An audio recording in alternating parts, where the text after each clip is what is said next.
We received a 911 call from Sandra's mother, Maria Chavez, and she wanted to report her daughter as a missing person. Sandra! She's not here in the trailer park. She's not at her friend's house.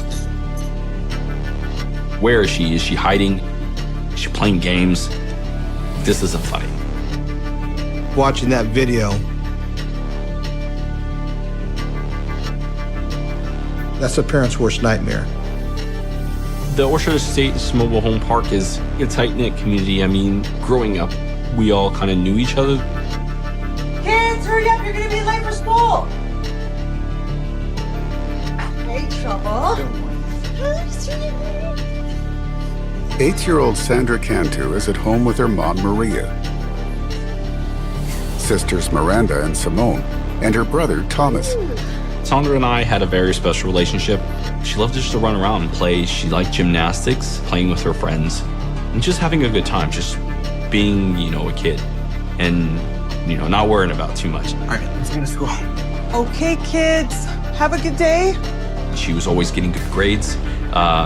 She was very loved by the teachers, by a lot of the people that she was in school with. That day, everyone, we all went to school. We did our school activities.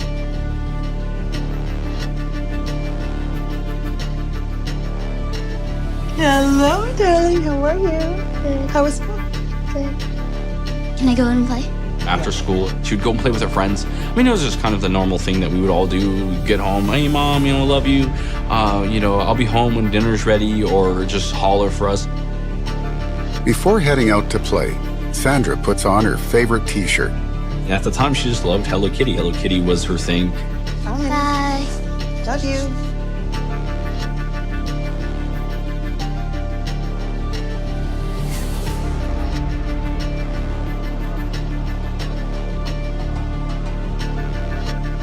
Hey, hon. Hey, Mom. Hey, can you call your sisters for dinner, please? Yeah, definitely. I'll be right back. So I went and got my sisters for dinner. One of them was outside playing in the park, and I went and just told her, hey, dinner's ready, go wash up. Sandra! And then I looked for Sandra. Sandra, dinner's ready! Sandra! And I think after about 45 minutes of looking, I knew that, hey, I can't find her. Anything?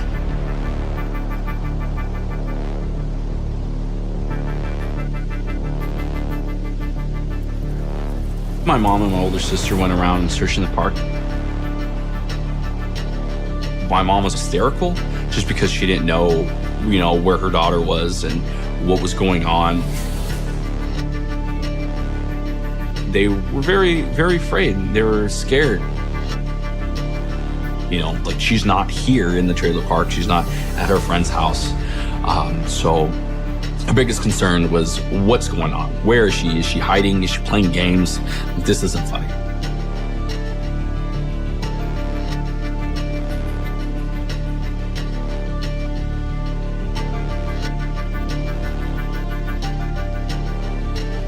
We received a 911 call at 7:54 p.m. at night from Sandra's mother, Maria Chavez, and she wanted to report her daughter as a missing person. She knew Sandra had been playing at a friend's house on the northwest corner of the trailer park, but after she had checked with all of Sandra's friends, she couldn't locate her, and she was concerned.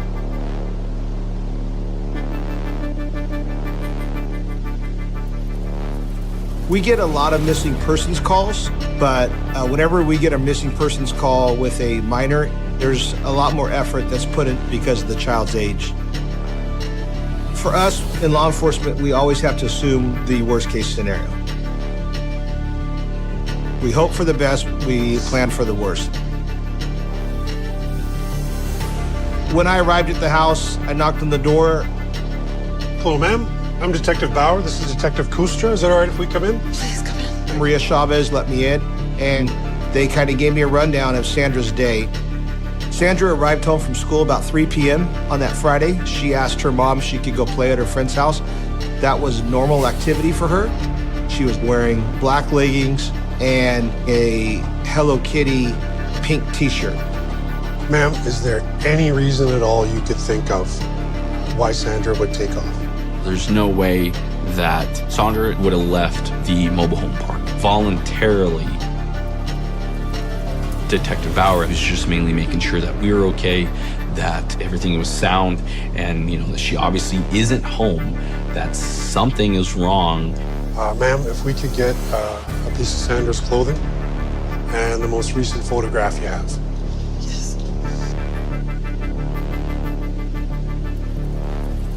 We were 99.9% sure that she was not at any trailer at the mobile home park, and that she wasn't with any of her friends. We had to expand the search because there's many, many places that she could have disappeared to. We called the dogs in because they can take a scent off a human's clothing and maintain that scent, and they can travel with it. The dogs left the trailer park. They went onto Clover Road. One turned left and went west, which would be towards Sandra's school. And then one went east towards the main street that leads to the freeway. And that was concerning to us because our worry was if Sandra did travel on foot or car or bike and head east out of the trailer park on Clover Road, we were gonna have a hard time finding her. With the dog search inconclusive, investigators returned to Sandra's family the following morning. I have to start interviewing every single person in their family to see if we could find something that was out of the norm that would make this little girl either be taken and kidnapped or run away. While I was speaking with Sandra's grandpa Joe, he mentioned that he had recently installed surveillance cameras because someone had vandalized his van.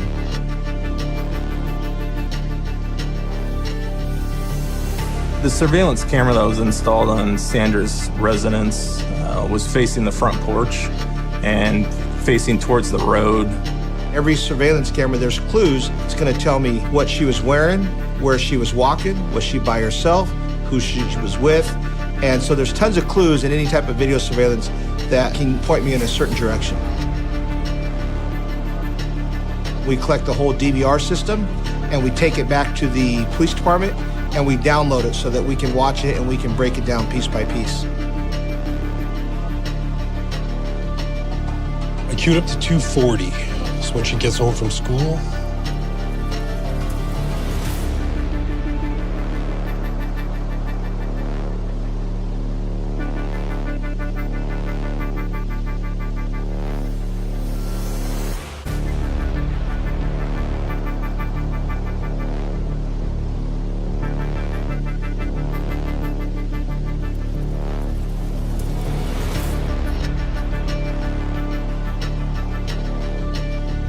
Sandra arrives home from school and is seen getting out of the family car and walking up the porch. Yeah, that's her. Watching the video and seeing Sandra walking back to her house with her backpack, it was consistent with what her family was telling us. Keep playing, keep playing.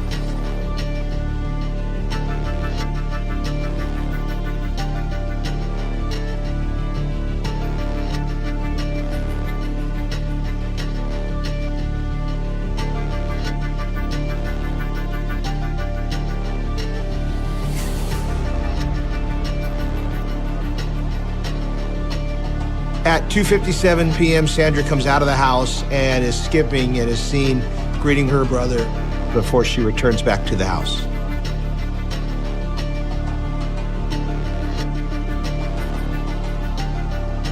That's her brother Thomas.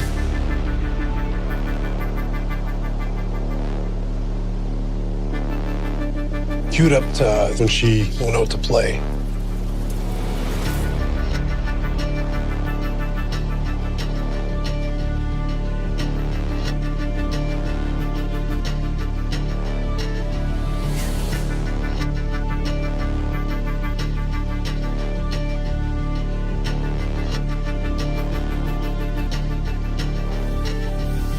Watching that video footage, it was consistent with what family members had told us, that Sandra was playing at trailer number 9, opposite of where Sandra lived.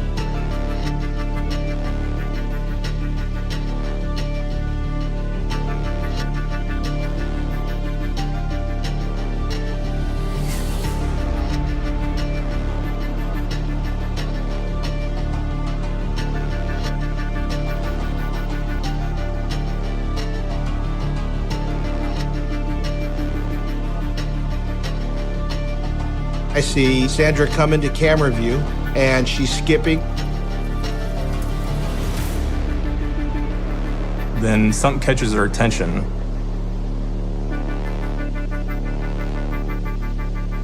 We didn't know if it was a person, if it was a car, if it was an object.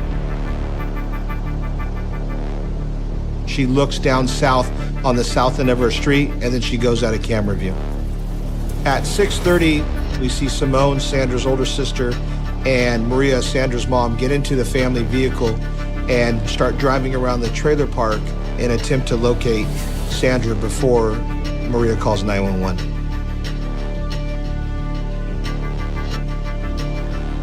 Keep playing.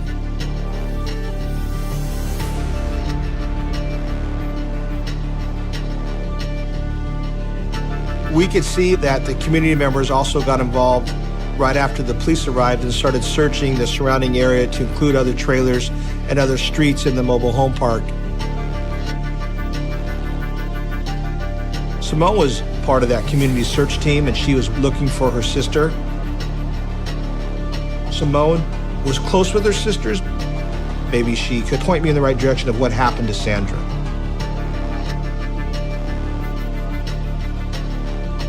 Hi, Simone. Please come in. Have a seat right there. Thank you for coming in. I knew Simone was very street smart, so I asked her a couple point blank questions. Do you know what happened to your sister? And she said no. The last thing I asked her is, where did Sandra go?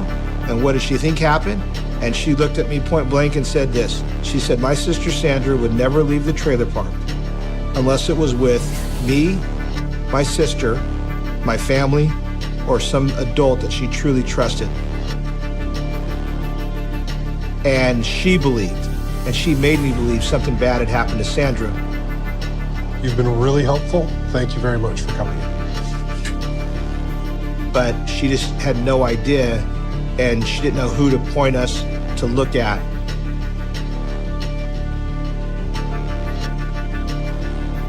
Police reach out to the public for help.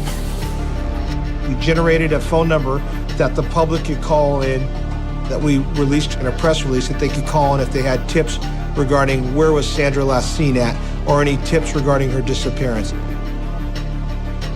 Looking for a lead, Detective Bauer returns to Sandra's mom, Maria. I just wanted to ask you about Sandra's father. We learned that her dad lived out of town. Sandra's mom and her dad had been split up for many years. We knew that through Maria's statement that Sandra hadn't seen her dad in many years. He would never lay a hand on his little girl. Maria didn't seem too concerned with it. She wasn't worried that he had any involvement in Sandra's disappearance, but because it's a common issue that comes up in missing persons of minors and law enforcement in general, we couldn't rule it out.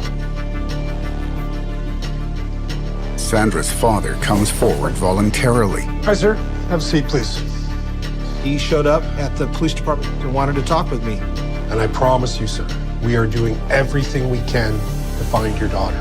He was extremely concerned.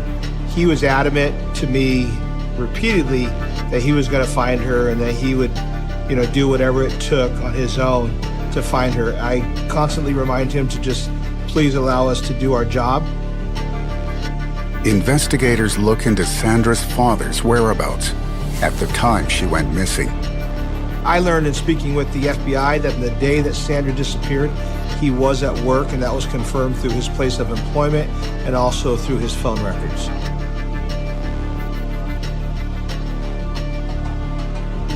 I'm on the way. Detectives shift their attention to a new person of interest. There was a karate teacher that lived in the trailer park. Sandra's family had told us about a year or two prior that this individual had actually kissed Sandra on the lips while they were at the swimming pool of the park, which was very odd and disturbing to us, being that she was only 6 years old when that incident happened. So we interviewed him. He told us it was just an innocent kiss, didn't mean anything. We searched his trailer with the FBI evidence response team, just looking for any evidence that Sandra may have been there. We did locate a red substance that possibly was blood on the floor. The karate teacher's alibi for the night that Sandra disappeared was that he was teaching karate at his studio on the north side of town.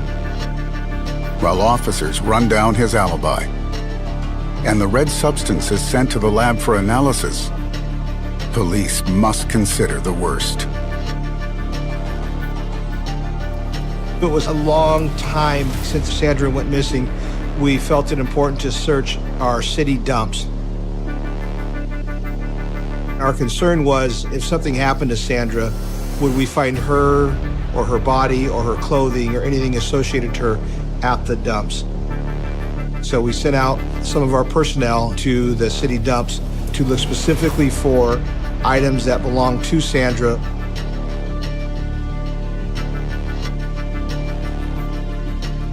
Detective Bauer? I got a phone call from one of the officers that was searching out there, and he had located a Hello Kitty shirt. I'm on my way. I wasn't really positive about the outcome from that point on.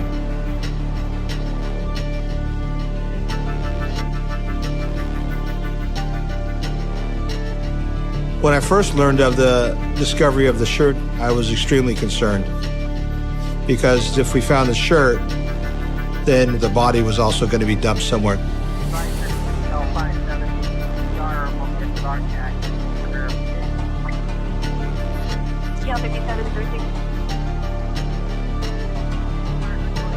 But the shirt isn't a match. It's the wrong size and color. Once we determined that the shirt did not belong to Sandra, it kind of reignited a little bit of hope in us that she could have been found alive. At the station, the karate teacher's alibi is confirmed. Tests on the red substance are also not a match for Sandra. He is ruled out of the investigation.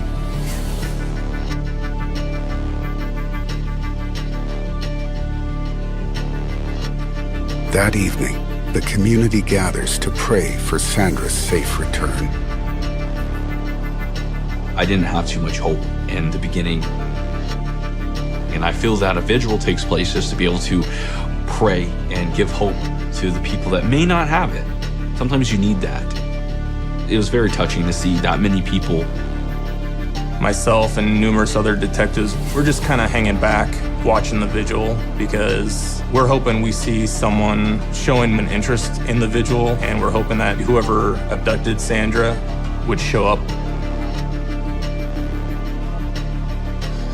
Officer, I think I found something. Around 8:30, one of our officers was approached by a female named Melissa who lived at Trailer 57. And she was extremely disturbed because she had just found a note.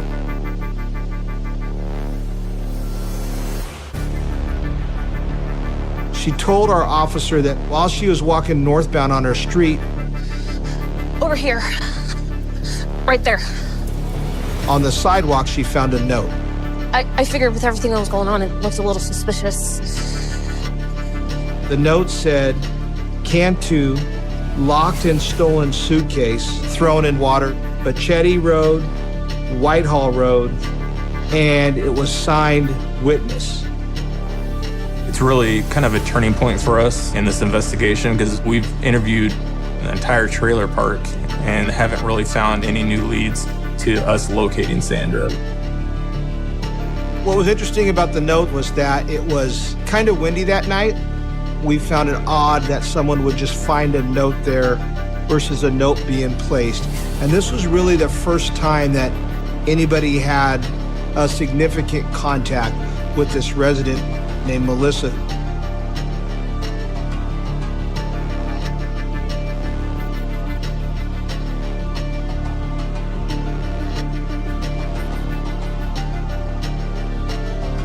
So that night, a couple investigators from the FBI had a lengthy interview with her about the note. And that's where they learned more about her relationship with Sandra, the missing girl. Melissa Huckabee lives 8 trailers down from Sandra. They live on the same street. Sandra and her sister would regularly go over to Huckabee's trailer to play with her daughter. Melissa's explanation for the night that Sandra went missing was that afternoon, she went to the church to prep for Sunday school on Sunday morning. She's a Sunday school teacher at her grandfather's church, just right down the road from the trailer park. We kind of continued on with the processing of the note for evidence to see what kind of fingerprints were on it. And then we also added Melissa to our board of persons of interest. Investigators head 3 miles out of town to the location mentioned in the note. We had the search and rescue personnel go out on that Sunday and search those ponds to look for the suitcase. They're drainage ponds. These are not bodies of water like a river or a lake where you send a dive team into. You can't dive this because it's so compact with manure. There's no visibility. They didn't locate a suitcase. They didn't locate anything that they believed belonged to Sandra.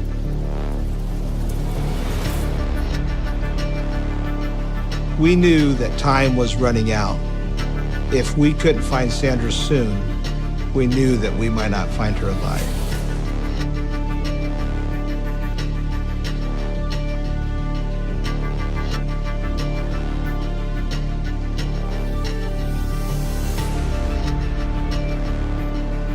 Eight-year-old Sandra Cantu has now been missing for 3 days. Detectives revisit her last moments on camera.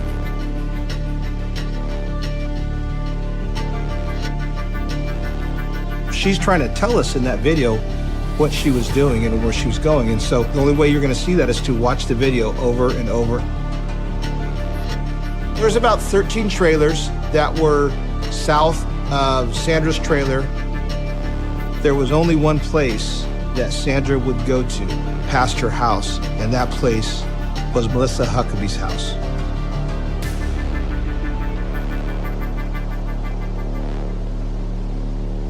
Detectives go to interview Melissa Huckabee again, but find she's not there. Melissa had checked herself into the hospital because she had swallowed a razor blade, which I thought was kind of odd.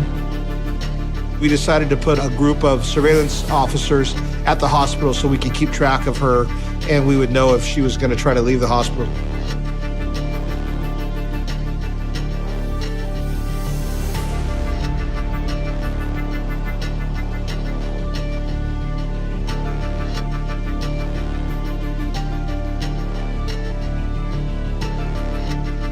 Detective Bauer here. I get a phone call roughly 10:30 on that Monday morning, and the dispatcher says, "Hey, Tim, something's going on. We just got a 911 call from the sheriff's department." Okay, what do we got? All the detectives just jumped into their cars, and they're all like driving like bats out of hell over to this pond. And I go, "Where?" And they go, "Pachetti Road, Whitehall Road." And I go, right then, it hit me that was the note. And I go, "Well, what are they looking for?" They said, "There's something floating in the water."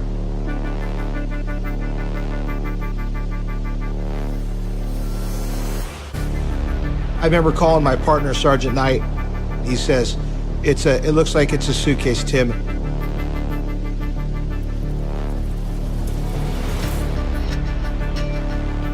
I said, "Do you think she's in it?" And he goes, "I don't know, it's 50-50.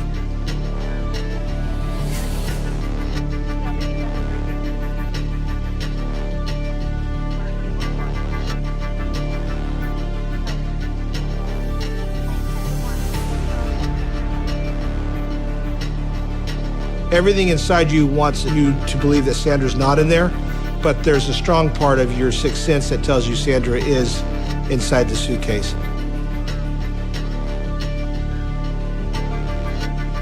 As the suitcase is transported to the medical examiner's office, police canvass the surrounding area.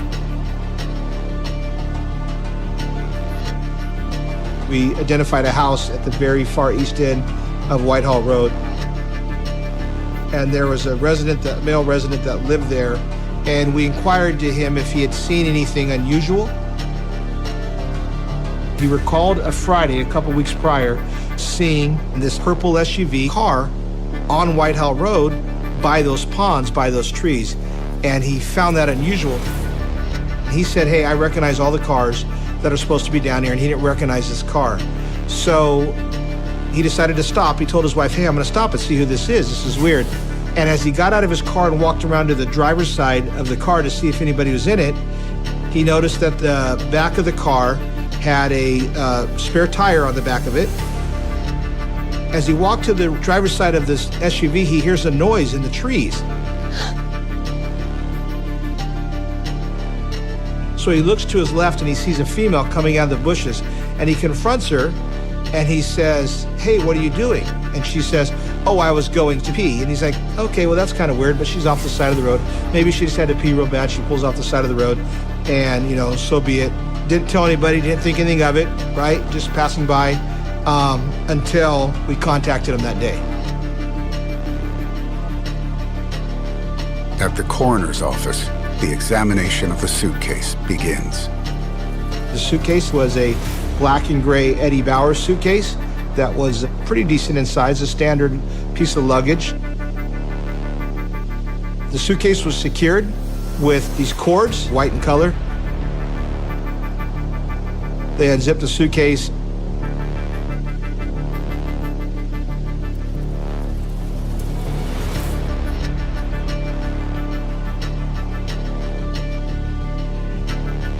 And that's when we determined that Sandra was in there. She still had the leggings on. She still had the Hello Kitty shirt on.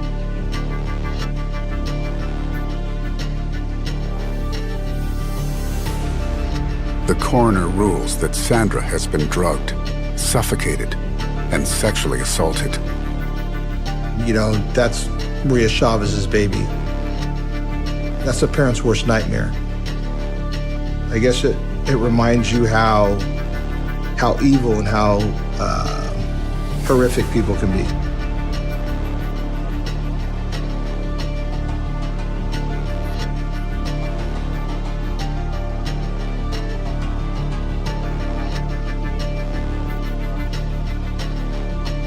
I had promised Maria Chavez early on that if there was any big break in the case, I never wanted them to see it on the news.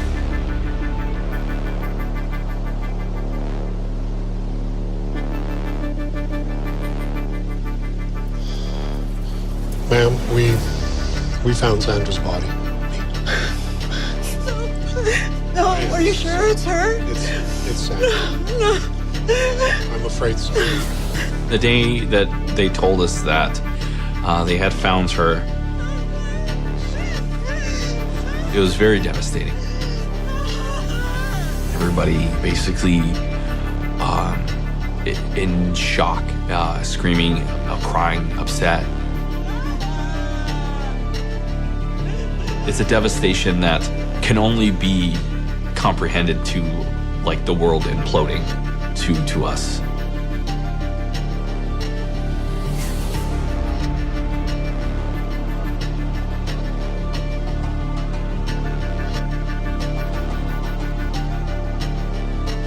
While neighbor Melissa Huckabee remains in the hospital, detectives search for any sign of her in the surveillance video.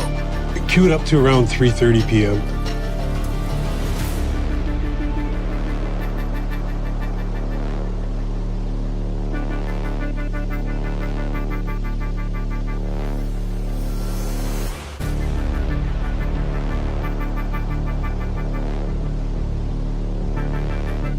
At 3:42 p.m. on the surveillance system at Sandra's house, we see a female walk from the south and get into a small SUV and then drive her car south back towards the direction that she initially walked from.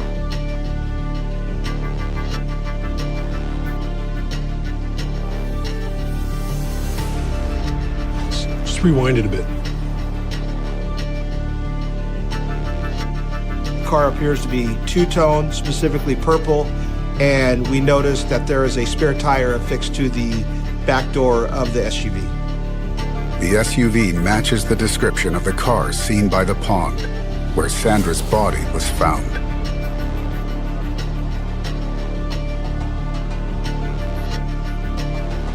20 minutes later, the purple SUV leaves the trailer park. The car goes northbound at 526, which is towards the direction of the ponds where the suitcase was found. There was only one SUV that left the trailer park that day on March 27th that was purple in color, and that SUV belonged to Melissa Huckabee.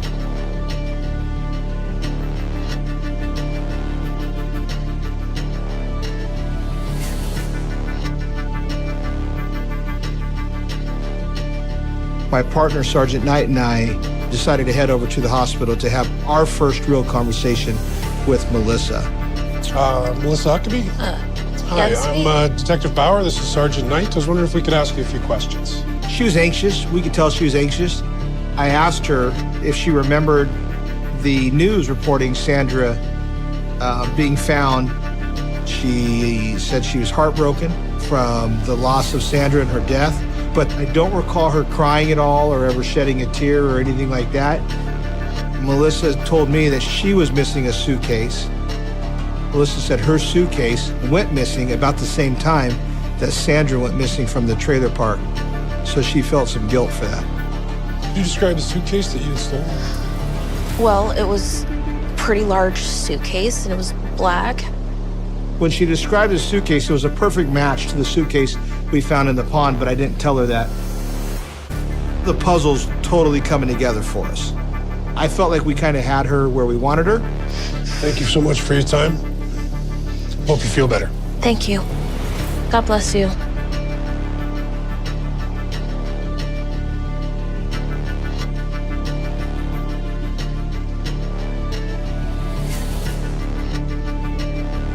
As Melissa is discharged from the hospital, detectives issue a warrant to search her trailer. While we were searching Melissa's bedroom at her residence, we found a notebook. The lines of the paper of the notebook and the rip of the notebook paper that Melissa found the day after Sandra disappeared was almost an exact match. With no sign of foul play at Melissa's trailer, detectives searched the church where she works. When we enter into the Sunday school room where Melissa taught, every window has the drawstring cordage with the little plastic cap over it, except for one. Hey guys, get a shot of that. The cord looks like it's been cut, and the round cap, the little handle that you'd pull the cord down with, is missing. That was significant to us because the cordage from the blinds and the cordage that I recalled seeing on the suitcase was an exact match.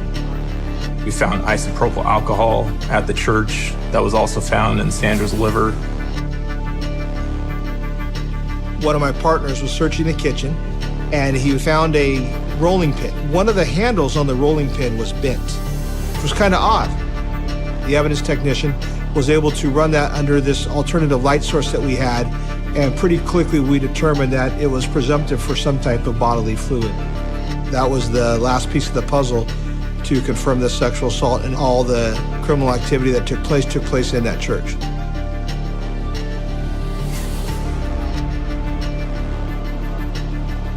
On Friday, April 10th, Detective Bauer conducts an interview with Melissa Huckabee. During the first part of the interview with Detective Bauer, Melissa seemed pretty relaxed. She's sitting in an interview with her legs crossed, just talking nonchalant about what happened. I mean, I have nothing to hide. I didn't do anything wrong. About 3.5 hours into the interview, I'm starting to come at her kind of hard about things. Your suitcase wasn't stolen. What do you mean? Exactly what I'm telling you. It was stolen. Who stole it? I don't know. Who would have found it? Nobody took your suitcase. You're the only one you were the last person to see your suitcase. It's not ironic that you were the last person to see your suitcase and no one else saw your suitcase get stolen. And it's not ironic that this is your suitcase here. It's not ironic that Sandra, your daughter's best friend, someone that you look at as your daughter, was found in this suitcase. It wasn't until she was confronted with the facts by Detective Bauer and all the evidence that we actually had on her, she finally broke down. Between 5:30 and 5:40, two people saw your car stopped on Whitehall Road. And they saw you come from out of the bushes. What were you doing, Melissa?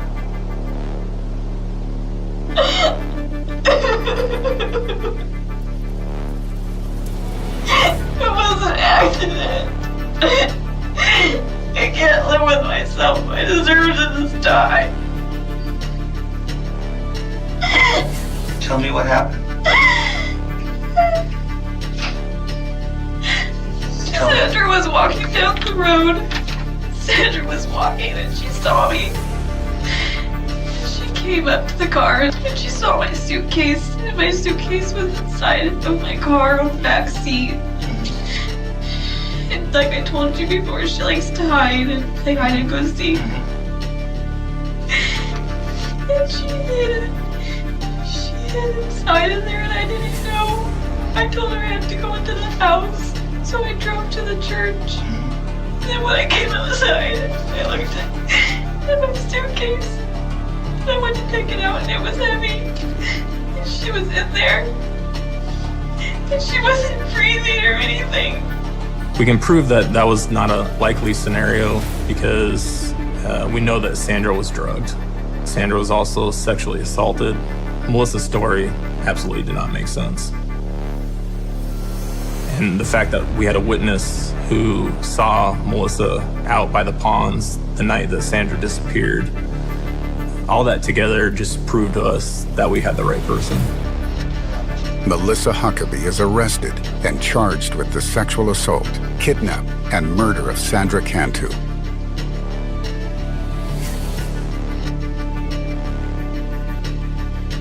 A year later, her trial begins. Prosecutors lay out their theory on what happened after Sandra walked out of frame. Sandra willingly got into that car with the suitcase in the back seat of that car.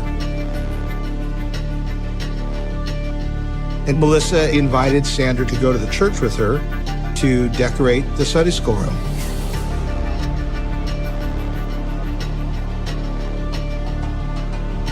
At some point, Melissa gave her a drink, and then mixed in that was some type of benzodiazepine, which is what rendered Sandra unconscious.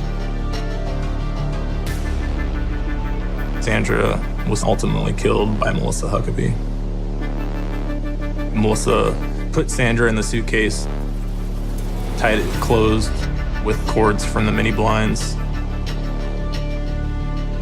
Melissa drove her out Clover Road to Tracy Boulevard, ended up on the area of Whitehall and Bachetti, and threw her into the manure pond.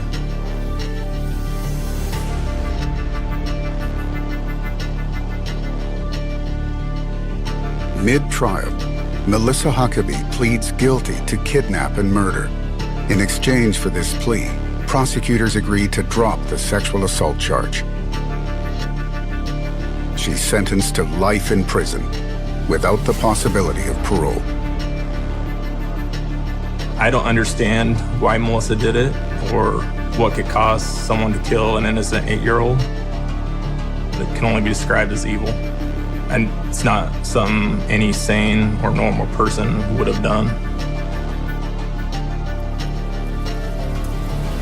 I think once Sandra went missing, it brought this community together because Sandra was Tracy's daughter and everybody pictured her as a member of their family. Life is precious. So you also value the time that you have with your family and your friends and your kids, because unfortunately this little girl who's full of life and everybody loved her had 8 years. 8 years, and that's it. She took one of the biggest parts of our lives away. The joy of like somebody just blossoming into something that they could have been, you know. Time does heal some of it, I will say. There's always those parts that, you know, will still linger and everything. And, you know, that's okay, you know, and I feel that's what kind of makes us human. 911, what's your emergency? There had been a 911 call that there had been someone hurt at the Cancun convenience store. This was a hard-working young man. That was the biggest shocker, is why? Why would anybody want to do this to him?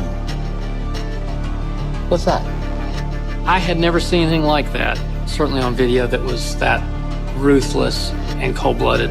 It's like someone observing their prey.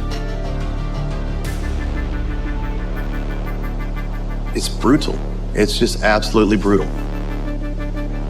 37-year-old Dayarbi Kalidas Chaderi, fondly known as DK, has recently emigrated from India to the small town of Dalton, Georgia. He works in the popular convenience store Cancun's Express with co-worker Amanda Tyler.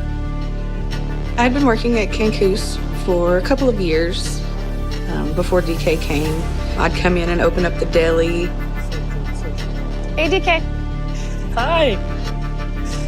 He would just come back there, help me. He'd help me with anything I needed back there. He got busy. I'd go run up, jump on the other register. We were a team.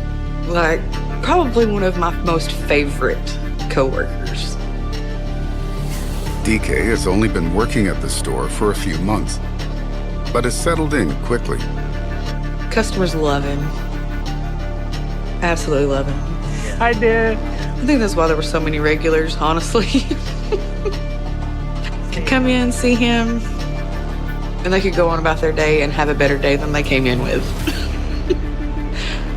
Just from coming in contact with DK.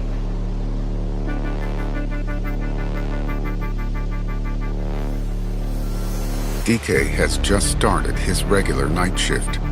We were definitely a busy convenience store. I mean, we were 24 hours. See you later. Have a good shift tonight. A good evening. Yes, sir. How can I help you?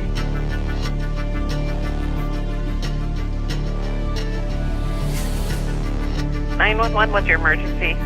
There had been a 911 call that there had been someone hurt at the Cancun convenience store off Airport Road in Dalton, Georgia.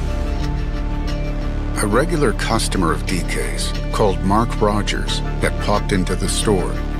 We'd always go up to the front and say hey to DK. So when he went up front, we couldn't find him. Something's not right. He looks over by the door that goes into the food preparation or that back room. He could see the door was open. He could see DK's feet and a large pool of blood. So that's when he called 911.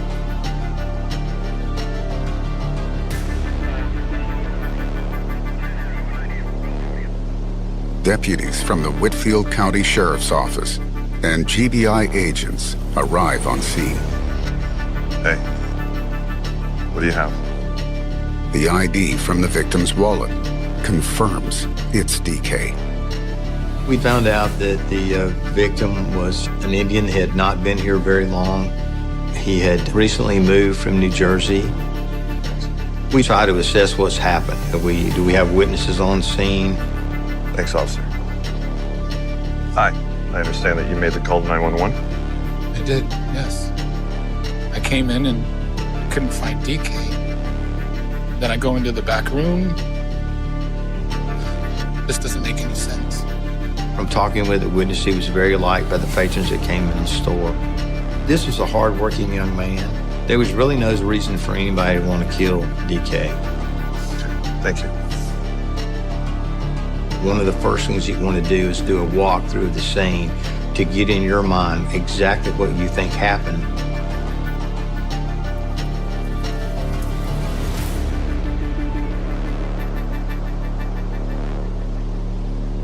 From observing the body. We thought there might have been multiple stab wounds. It was hard to tell, but we knew from the amount of blood that it was more than one stab wound that had killed the victim. The victim had bled out and actually died at the scene from blood loss. When someone's stabbed or beaten with an object, the motion that you have, either stabbing or coming back, the blood is literally cast off. And that's a term that we use, is cast off. And it makes a particular pattern on the wall or the scene there. So he knew that it was a violent crime and that the victim had tried to defend himself before all this occurred. He couldn't have been dead more than a half hour before the call to 911. Detective Chris Guay is called in to assist in the investigation. They requested me to come in to start reviewing and downloading video so we can narrow down and identify a suspect. Upon arriving at the scene, looking at the outside of the building, I saw that there were cameras to my left and to my right. Upon entering into the store, I noticed that there were more cameras. One that was facing the register. There was a camera that facing the door, and other cameras in various places. My initial thought is I am hoping that the camera system is working and that we were able to retrieve what footage we would need. To watch the footage, I had to go through a door which led into the back room. There was the victim on the floor, blood all around and just laying there. It was a particularly violent crime scene. To carry on with your work after seeing something like that, you just have to know that your job is important to help identify and locate the suspect so that person can answer for what they have done. Hey, how's it going? I counted 7 cameras. Yeah, 7 cameras, all recorded. When I found out that everything was working and that it was recording, I was ecstatic because the video is going to help you figure out who your perpetrator is, who did this. Start earlier this evening, around 9 p.m.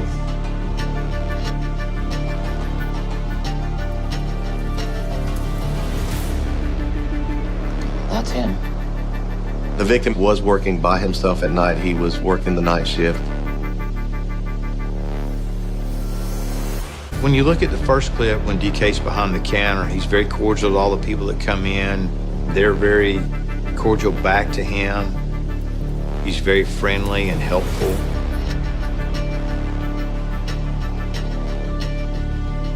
Starts walking back towards the back office area, the kitchen area, where the incident took place, and he appears to be calm, like nothing is going on yet.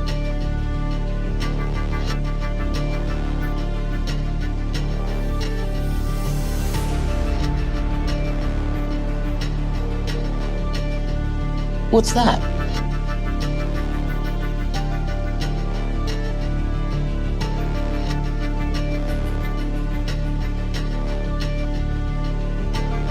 Play that. Something catches his attention. He's chased into this room. He tries to close the door behind him. It's at that point that the door is hit and the door opens.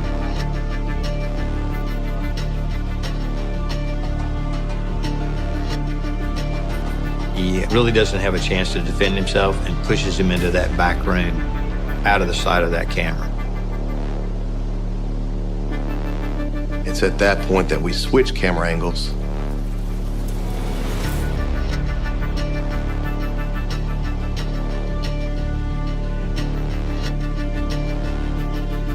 You can see the victim knocking away the gun. And then a knife coming out and him being attacked with the knife.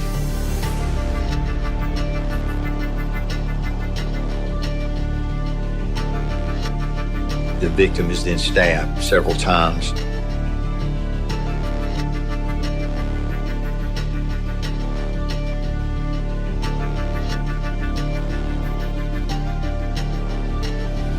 Duct tape is put on his face.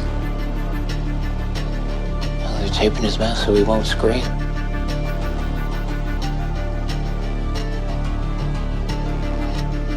suspect squats and is kind of just watching. It's like someone observing their prey.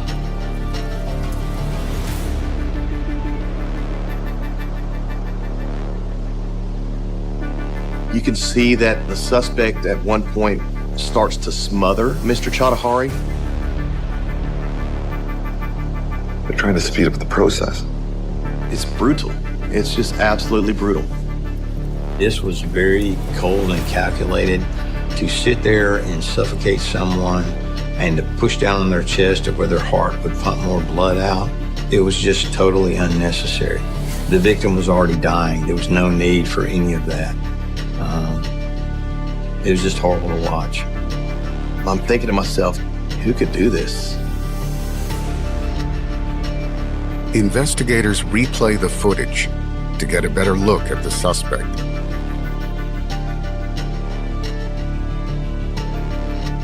They had a white hoodie tied up very tightly around their face with sunglasses on. So you could not describe the person as either a man or a woman. All right, let's see if there's anyone up front. While the incident is taking place, there's customers that come into the store to make a purchase.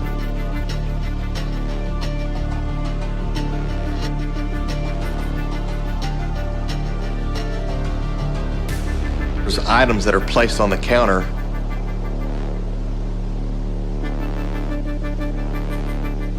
And you can see the customers waiting to the point you would think that they heard something and they're trying to figure out what's going on.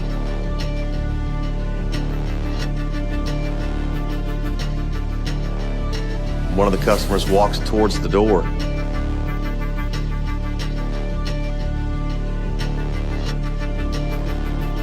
And then goes back towards the front, just waiting to pay for their stuff. They have no idea what's going on in there.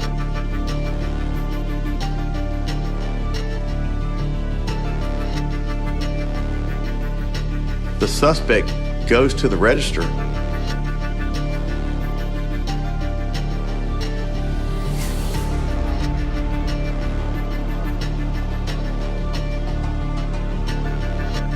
And at one point, there's some dialogue back and forth between the suspect and the customer. In my opinion, the suspect acts as an employee to tell the people to leave. Seeing that and knowing how brutal it was happening and what was going on, it was a shock that nothing happened to that person, that they were able to leave unscathed. All right, I'm gonna go up front and see if there's anyone who can help us. Yeah.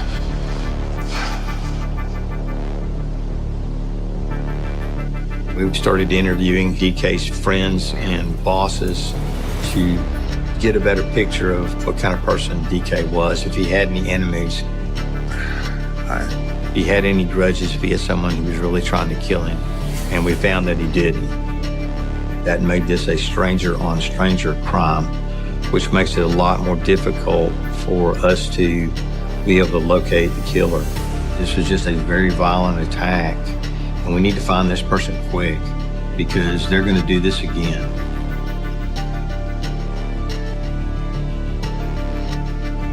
I was at home and I remember picking my phone up to check it. I had text messages, voicemails, missed phone calls where everybody was trying to get a hold of me. I called and I was like, what's going on at the store?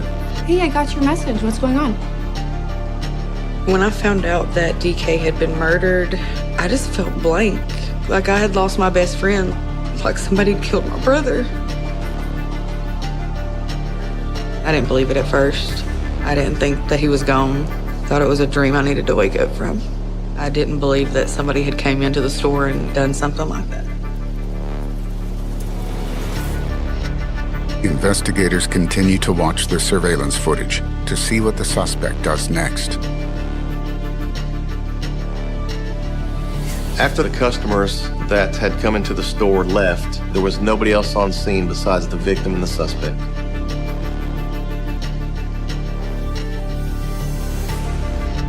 The suspect goes to the register. They emptied the cash register. Zoom in.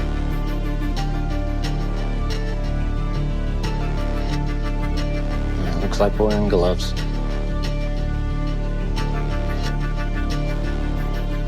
They're taking the lottery tickets.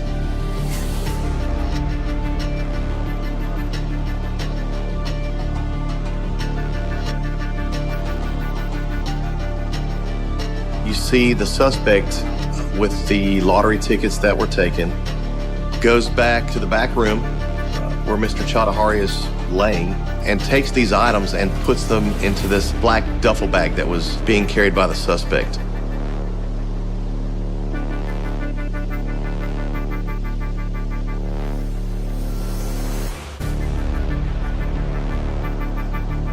The suspect puts it over the shoulder and then leaves out from behind and walks straight out. Once they go through the door, you lose view from the internal cameras. Let's switch to the outside camera. I switched to an external right view that looks down into the left of the store. And you see the suspect walking kind of in a diagonal towards the road away from the store in more of an easterly direction. No car, only on foot, which leaves us no vehicle description to put a lookout for. Since we have no vehicle, we don't know who the individual is. We're at a point that we don't have information to give to the public to help try to identify the suspect, to locate the suspect. And it's extremely frustrating. Let's see when the suspect arrived.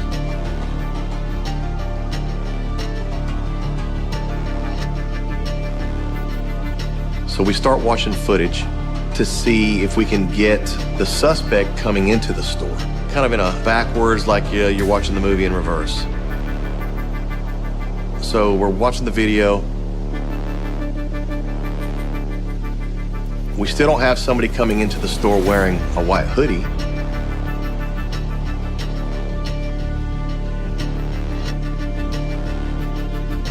But we have an individual coming into the store that's wearing a black tie jacket. But also, this subject has a black duffel bag with them. It's got the same bag as the suspect. Nobody else had come in carrying a black bag. We only had the individual that was wearing the black jacket and the black bag come in and then go towards the restroom. The customer carrying the black bag disappears into a restroom in a camera blind spot.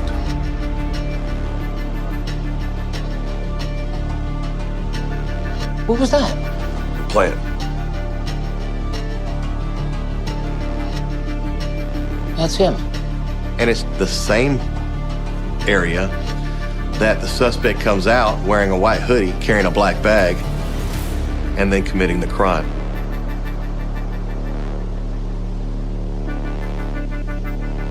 We watched lots of video just to try to see if we missed something. Let's get a better view. Switch back to the camera covering the entrance.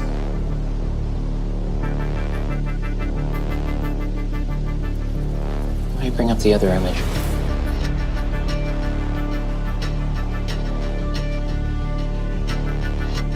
It's them for sure, one and the same. That was the moment that we realized. We captured the killer coming in the store, and we see them go to the bathroom, and they've changed clothes trying to disguise themselves.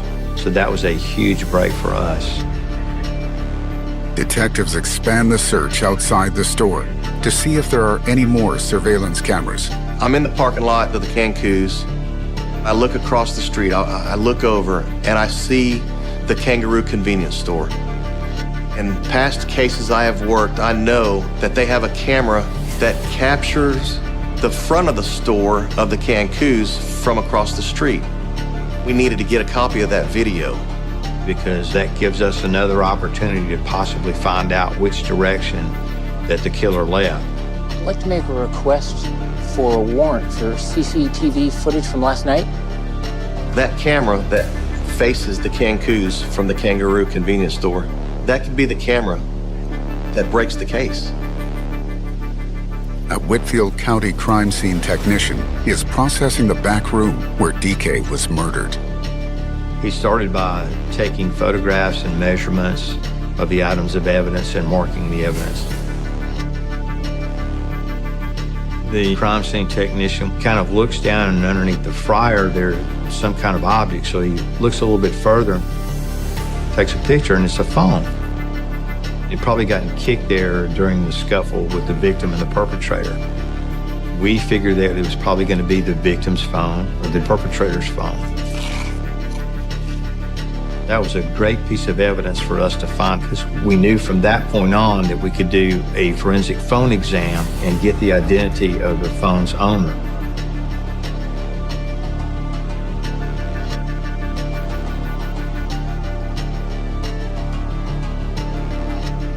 The video from the Kangaroo convenience store was brought to me at the sheriff's office.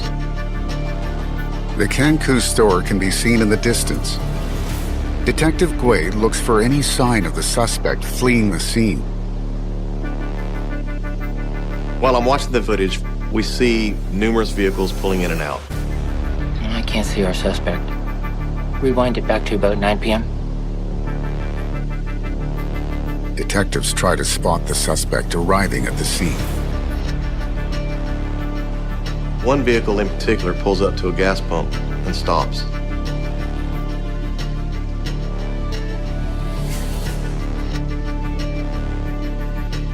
And a subject gets out of that vehicle wearing the same white hoodie that the suspect comes out the restroom at the Kanku's and then committing the crime. Change cameras. The person goes into the store. This is the first time we really get a good look at who we believe to be as the suspect. Pause there, zoom in. You can see the curly blonde hair. And that's when you have that moment of, oh my gosh. The whole time, we're thinking that this is a man that committed this murder. But this was kind of the aha moment of, it's a woman. We've got a really clear picture of her with no disguise, and it gives us just a tremendous breakthrough in the case. She took no effort to conceal her identity at the gas station directly across the street from the murder, apparently assuming that no one would ever investigate beyond the gas station where she actually killed the person.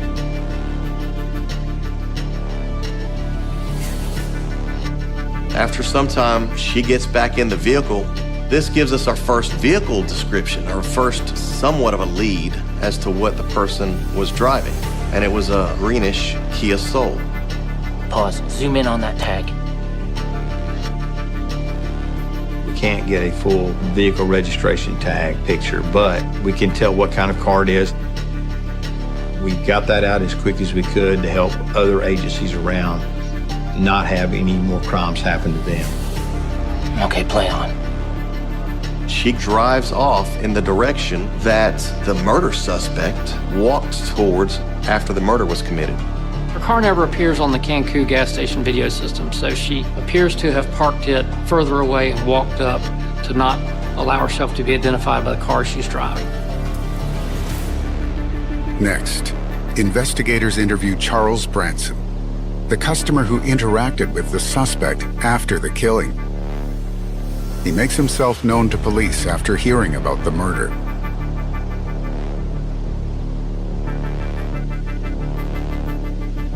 I went and got a Coke and a bag of Fagos.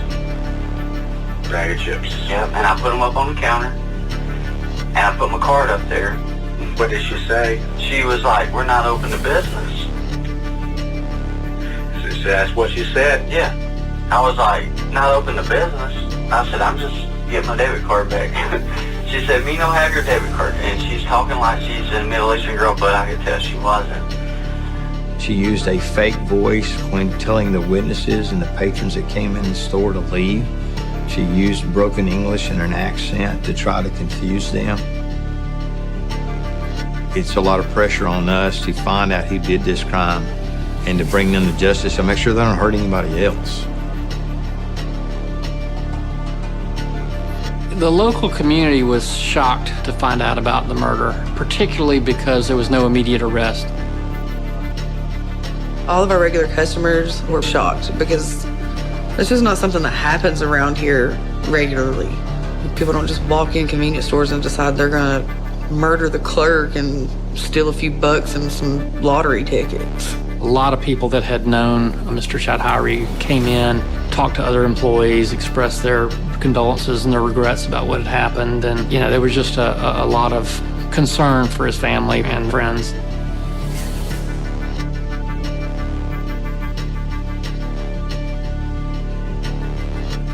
One of the crime scene technicians for Whitfield County was very excited. They actually were able to unlock the phone and get into it.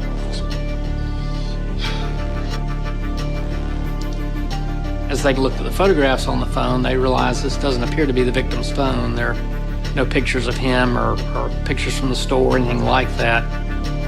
And we realized from watching the store surveillance video that the pictures on the phone are the person in the store surveillance video.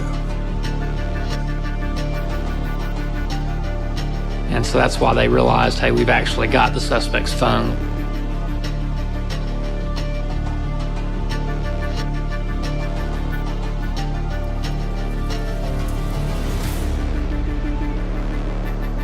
We were able to get her identification data, her social media pages, and they gave us more pictures to compare to the videos. Yeah, her name's Sky Mims. We know who's done this now, and it was a tremendous break for us. Sky Mims had no prior criminal history. She turned 21 years of age just days prior to the murder. We found that she had a pretty significant presence on the internet compared to an average person.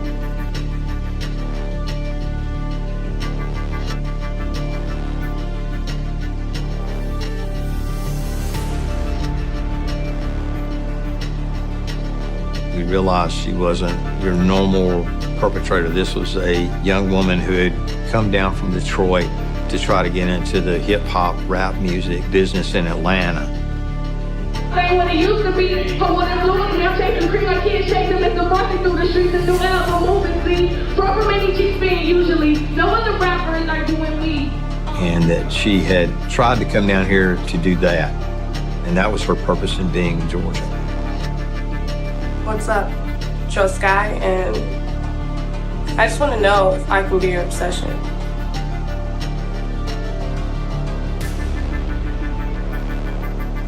Detectives search their database to see if they can locate Sky Mims. What's your current address?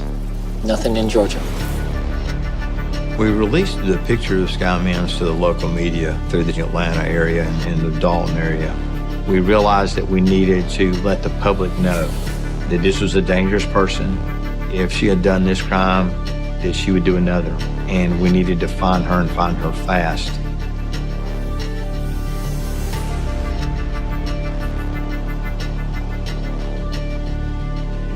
Tuesday afternoon, we got a phone call that Sky Mims was at a location in Bartow County, Georgia, which is about 30 to 45 minutes south of Dalton, at a home there. We'll reach out to the Marshal Service straight away.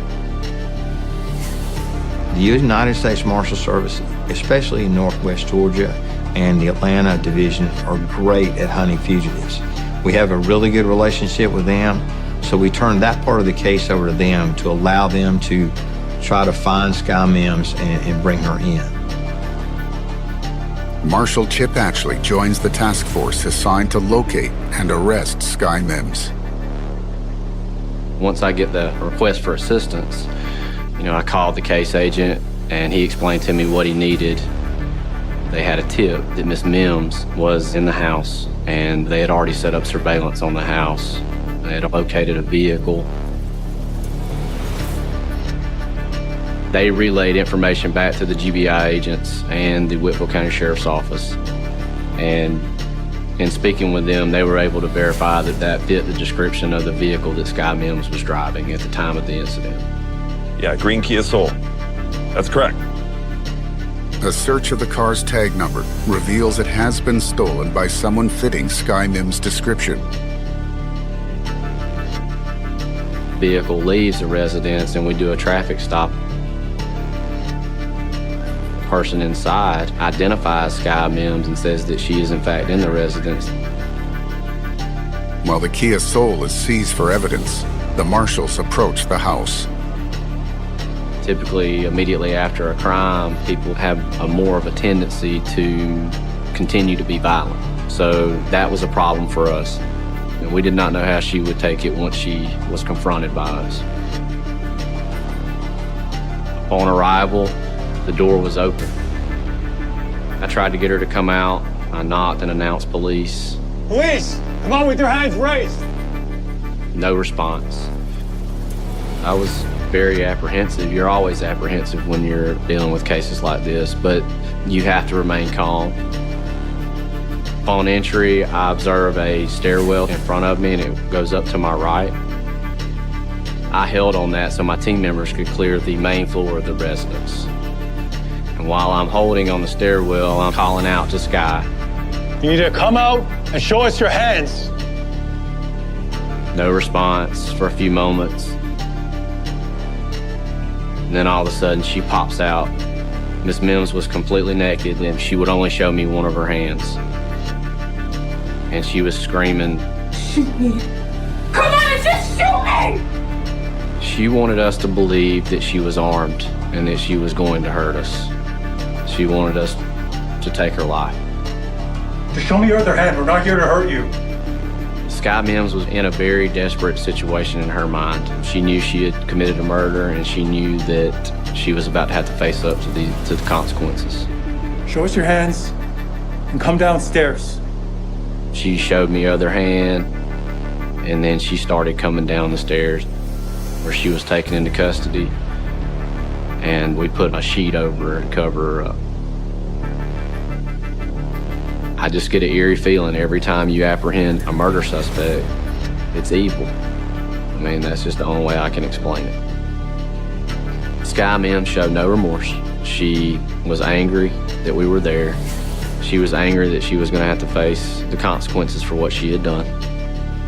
Sky Mims was placed in the back of the patrol car and transported to the Bartow County Sheriff's Office.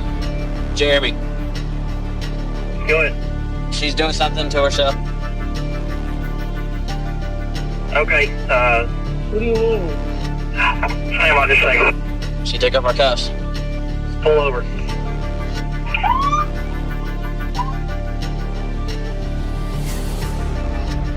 If you want, I can put them back on. She was able to remove the handcuffs, and she showed them to the deputy. So they had to stop again. You're gonna stay seated right there. You're gonna put your hands behind your back. You understand? If you do not do that when this door opens, I'm gonna tase you. Do you understand? We're not gonna fight with you. Oh, no, I already did. I see that the war started, so I'll just Put your hands behind your back. whatever. Do not move from right there. You understand? He repositioned her and reattached the handcuffs to her and secure her in the vehicle again. Be advised, she's been re-handcuffed behind her back. What if I attacked you? Would you shoot me in my head? I would rather die. She kept telling the deputy that he needed to kill her. Yeah, I should have just shot you. I should have fought. The lottery tickets that were taken from the store after the murder were found in the bedroom where she was staying. Some of those were in a trash can, were ones that had been scratched off and were not winners. But there was a smaller batch of tickets that had been scratched off and had been winners, from anywhere from a free ticket to small amounts of money that were rubber banded together and apparently intending to cash those in. The murder weapon was found in her car.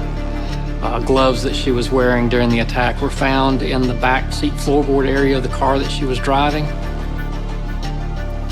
She brandished a gun at first during a robbery, and the victim quickly knocked it away. We recovered that as well.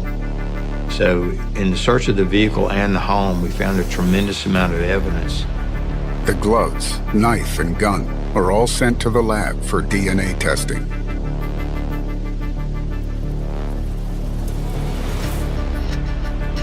This is the only case I've ever prosecuted in 30 years where I was invited to the victim's funeral. And I honored that invitation. I went to the funeral, and there was an enormous number of people. It was difficult to walk in and see him laying there, knowing that I'm not going to get to talk to him anymore. It was rough. He was not born and raised here, had only lived in this area for a few months really at the time. But we're a community of immigrants in a lot of ways, so there was just a lot of support for him and for his family.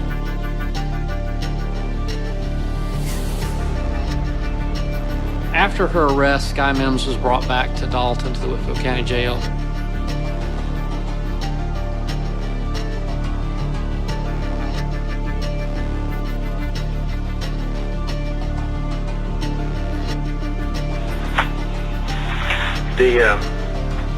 What is that, a Kia? Is that yours? Is that somebody else's? You can borrow it? What? Are you psychic or something? Am I psychic? No. You sure? Are you? You're getting red. No comment. The first question we asked her, she was like, no comment, and started giggling. If you have any further more questions, I'd like to answer them when I have a lawyer. Okay. Nothing else to say. The job, obviously, no. Just don't understand. Whatever. She ultimately ended the interview asking for an attorney. It's very frustrating for us because we had worked so hard on this case and gotten her into custody, you know, so quickly for such a brutal crime. You really wanted to know some answers. And she wasn't giving any. Sky Mims is charged with the murder of D.K. Chaderi.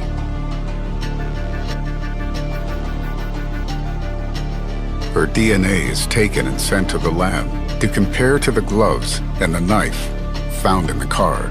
The gloves that Sky Mims used during the murder were found to have blood on the outside of them. That blood matched DNA of the victim's blood.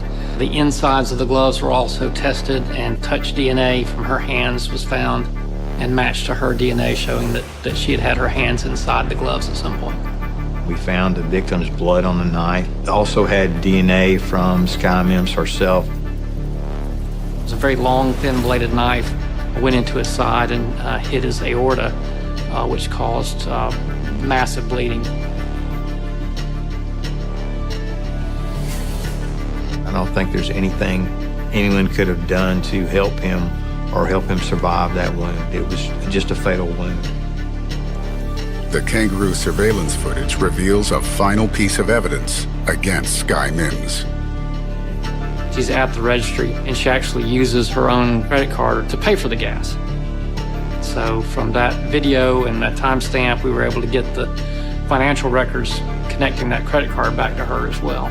So that was very helpful.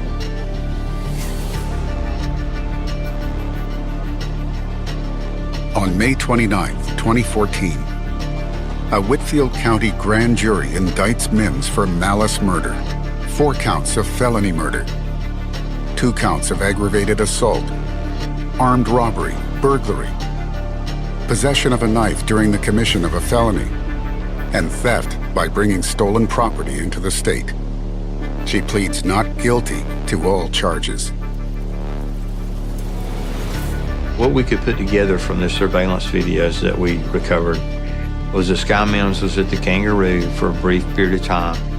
When the Kangaroo convenience store closed early, that's when she went across the street to the Cancun convenience store. She came inside, went into the bathroom, changed clothes from dark clothes into lighter clothes. Very quickly, when the victim wasn't looking, got up on him and rushed him, got him into the back room, and that's where she stabbed him. Then she went out to the cash register, took the money and the lottery tickets, and walked casually out the door and disappeared. Sky Mims' behavior was shocking to the extent that it was premeditated. How aggressively she attacked the victim, how brutally she killed him. I had never seen anything, certainly on video, that was that ruthless and cold-blooded and just remorseless. Prosecutors have a theory as to Sky Mims' motive. Sky Mims, in the day or two before the murder, had purchased a lottery ticket where if you won the grand prize, you would get $500 a week for the rest of your life. She became obsessed with that ticket. If she had $500 a week coming in for the rest of her life, that she could pursue an art career, a music career, a modeling career, and not have to worry about that basic level of income. After she murdered Mr. Chaudhary, the primary thing that she stole from the store were lottery tickets, and that specific $500 a week per life lottery ticket. She took nearly an entire roll, and those were the tickets that were found in her car and at the place where she was staying, where she had methodically gone through scratching them out, hoping to find a grand prize winner. On Wednesday, April 11th, 2015, Sky Mims was found guilty of all charges by a jury and was ultimately sentenced to life in prison without the possibility of parole. The Georgia Supreme Court drops the theft conviction 4 years later. I was ecstatic that she was actually going to get what she deserved, because he didn't deserve that at all. In my career, 17 years as a detective, this is the only homicide that I've ever assisted with or worked that has ever been captured on video. It's rare. It just doesn't happen. And so it's something that I'll take with me forever.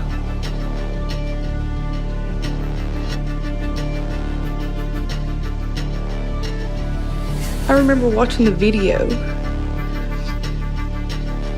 and I remember screaming at it and saying, DK, fight back. But he fought back enough to where he caught his own killer just by knocking her phone out of her pocket. I feel like DK's with God now and living his best life. No more hurt, no more pain. I feel like he's good now.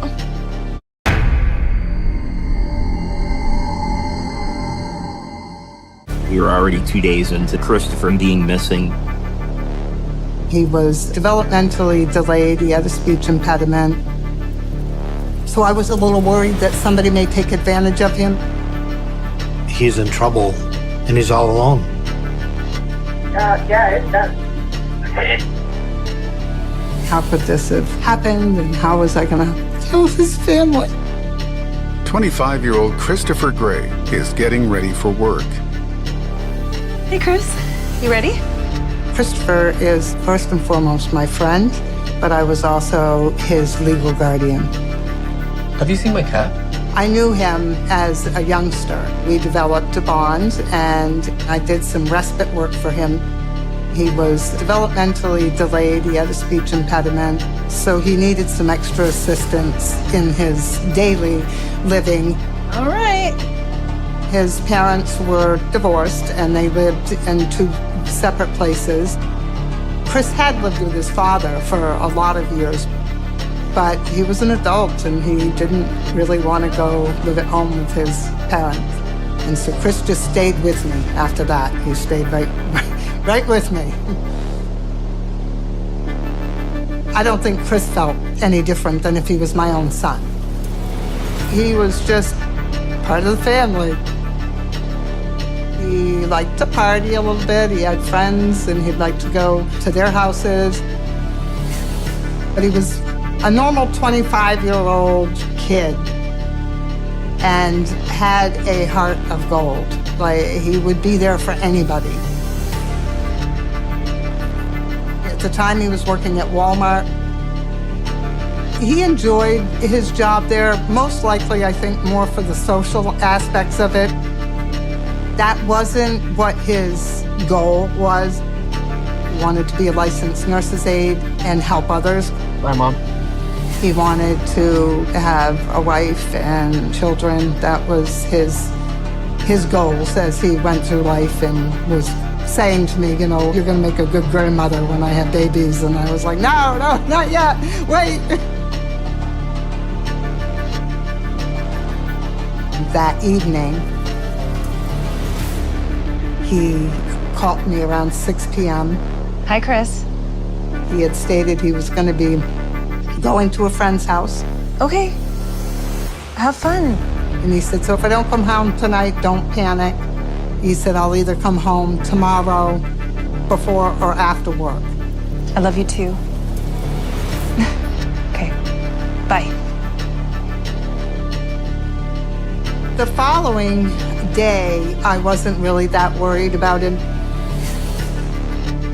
It wasn't until that night when he didn't come home after work, I immediately knew that something wasn't right because he was very good about being where he needed to be and keeping in touch and letting people know if he wasn't going to be there.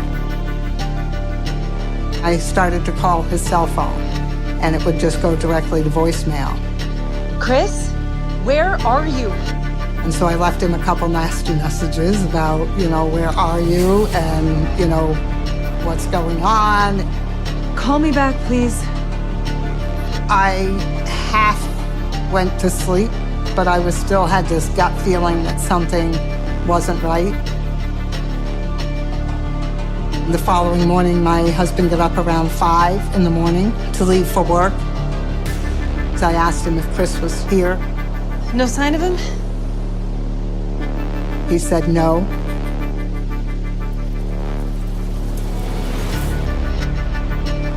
Chris had said to me he had some folks that he rode with to and from work. So I went to their house. Hi, have you seen Chris? And they said no. Chris was a no-call, no-show to work. So I said, when did you see him last? And they said Monday. And I said, did you give him a ride somewhere? And they said no. Chris left with someone else. I said, any idea who? And they did not know. Okay. I immediately went home and called the Vermont State Police.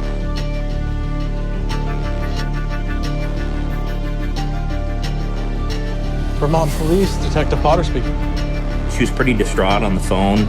She basically told me that she was caretaker for Christopher Gray. We were already 2 days into him being missing. She also told me that he had a diminished mental capacity. Okay, Annie, calm down, calm down. Let's just take it from the start. A couple of things that I need to get to be able to move further is, number one, a detailed description of what he was wearing when she last saw him, where he was last seen, who she had made contact with, and any other viable information related to Christopher that would help me locate him. When did his shift finish? Okay, no, I'll get on this right away. The first call that I made was to dispatch. Yes, hi, I'd like to report a missing persons. To enter Christopher into the National Crime Information Center as a missing person. And then reach out to the Intelligence Center and have them do a ping on Christopher's phone. Based on the information that he was receiving, the phone had been actually shut off on the 6th.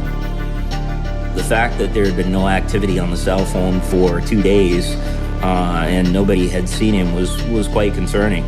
All right, thank you.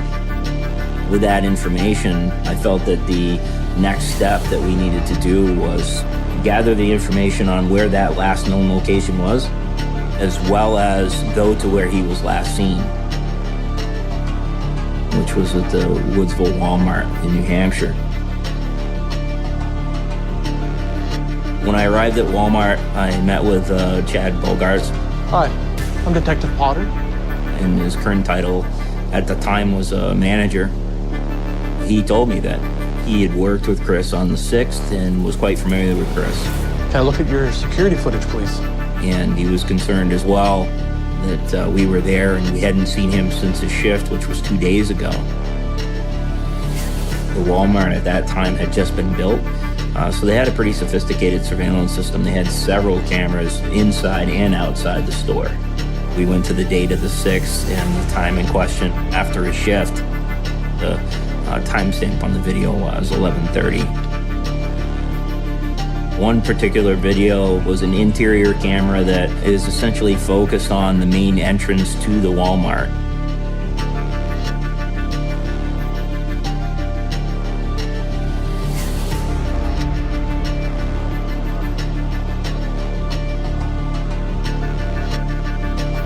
Play that again.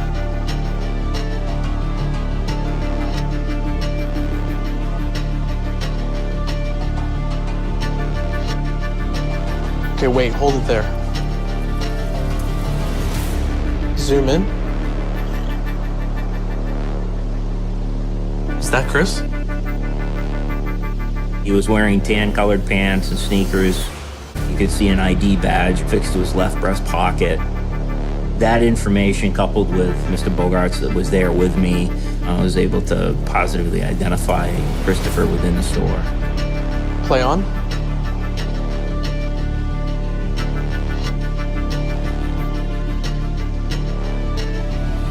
In the video, you could see Chris looking for somebody outside, whether he was going to meet with somebody or somebody was coming in to meet with him.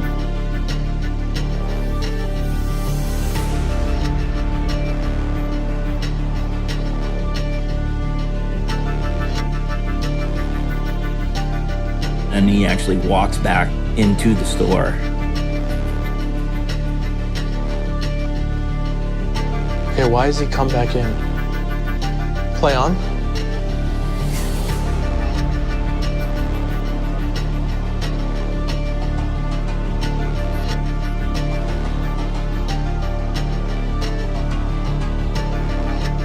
Okay, he grabs his coat. Chris has done work. He's wearing that same jacket that he had on prior to shift with his ball cap. You see him leave the store at the end of his shift through those front doors. Can you pull up the exterior camera?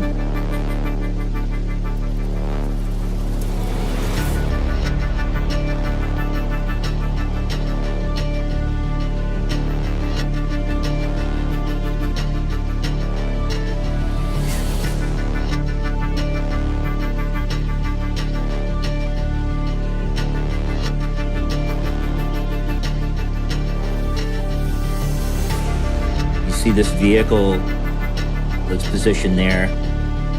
Looks like a black Honda. You could see the passenger side backseat door open of the vehicle. And a gentleman gets out wearing a yellow shirt. Do you recognize this guy in the yellow? No?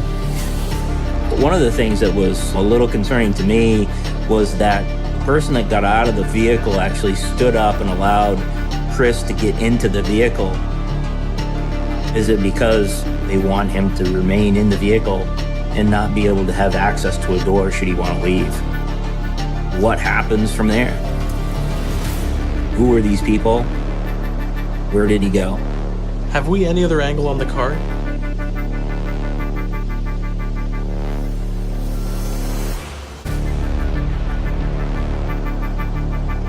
The car is first seen arriving at the Walmart parking lot 90 minutes before it picks up Chris.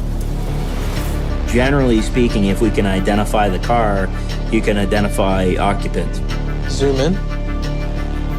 The most that we were able to do at the time was distinguish the color of the plate, that it was white, which would lend that it was a New Hampshire plate that we were looking for. Can you send me some stills from this video? We needed to track down who they were.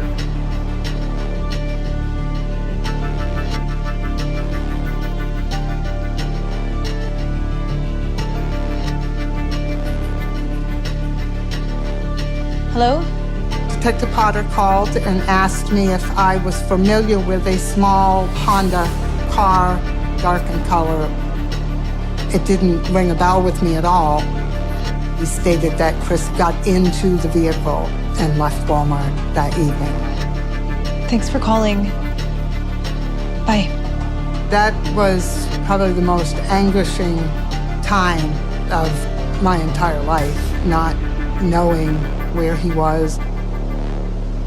I really fully believed that I would see him again. I just needed to find him.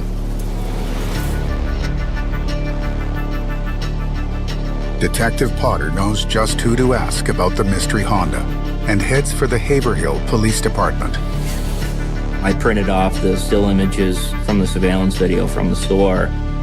I was really hoping that if I spoke to one of the seasoned officers there, which was Officer Trott, and showed him the images, he would know who the vehicle belonged to.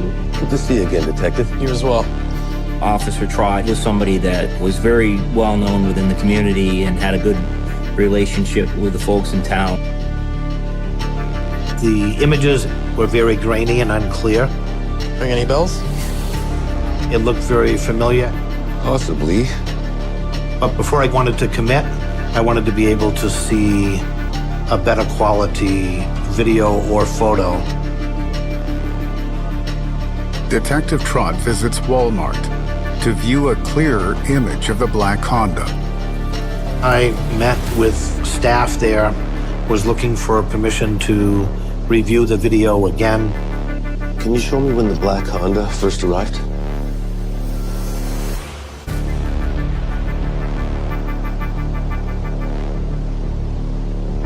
Zoom in. It's a red stripe across the body. I can see that it has a fin on the back of it, and that it has red trim, which is also very distinctive. This is Michael Robbie's car. I recognize it to be owned by a local Haverhill resident by the name of Michael Roby. As law enforcement, Michael Roby was somebody that we've interacted with a number of times. Michael Roby, however, is incarcerated at the Grafton County Jail on some minor offenses. So the question we have now is, who's driving Michael Roby's car? When's the next sighting of the Honda? We started the painstaking task of just looking at more video and more video and more video.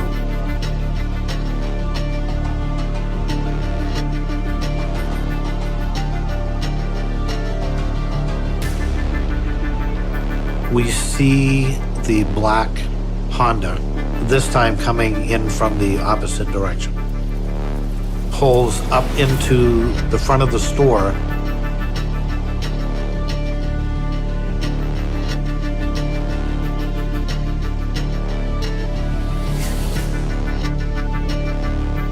Two male subjects exit the vehicle and come into the Walmart store.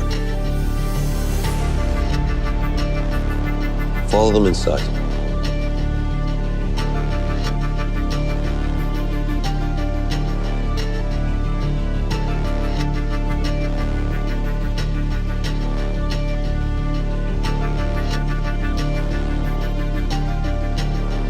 One of them is the male subject that we've seen earlier in video. He's wearing the yellow Parker. I was able to identify him as Timothy Smith.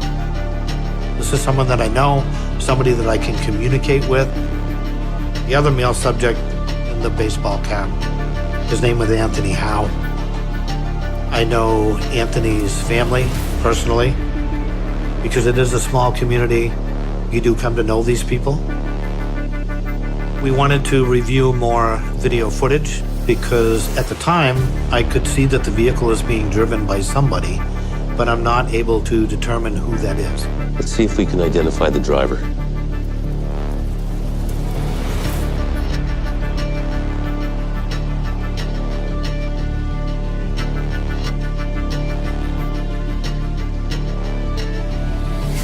Who's that? A person wearing gray and white exits the driver's side of the vehicle.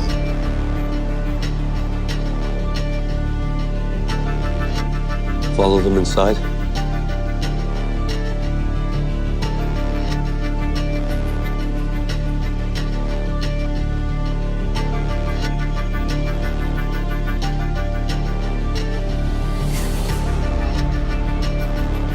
Zoom in.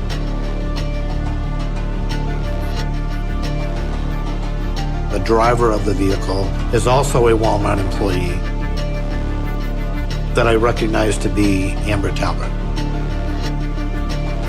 When I saw that Amber Talbert was operating the vehicle, that made complete sense to me because she's Michael Roby's girlfriend, and she's looking around as if she's looking for someone. Bring up the footage of when they left with Chris.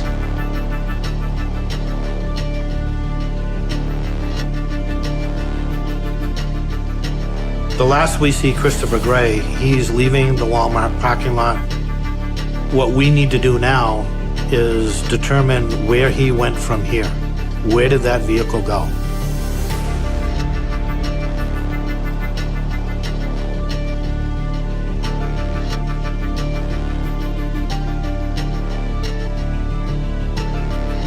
Detective Trott calls Detective Potter with an update. Hi. I've got a positive ID on the vehicle. I know who the owner is, and I recognize the 3 people that Chris left with. The conversation with Wally at that point was that, he was going to continue on his end with the investigation, which was within his area of jurisdiction. He was going to take that information and go to that residence where the vehicle's owner resided and continue the investigative effort from there. Timothy Smith, Anthony Howe, and Amber were staying at a piece of property where Michael Roby lives. I drive past Michael Roby's mother's house. As I continue up and I approach the house, I can see that his vehicle is not there. I went to the residence. I knocked on the door several times. I didn't hear anything inside. Nobody came to the door. I ended up leaving one of my business cards in the door, and I left. I just really stayed close to home, and it was just the scenarios of every single thing you could think of going through my head of what happened to him. One of my concerns was that he didn't always pick up on when people were not being kind to him. He would not always get those cues. So I was a little worried that somebody may take advantage of him. I knew whatever was happening was completely out of his control, that he would have called me if he could have. I knew that it was at that level. So it was a really hard time.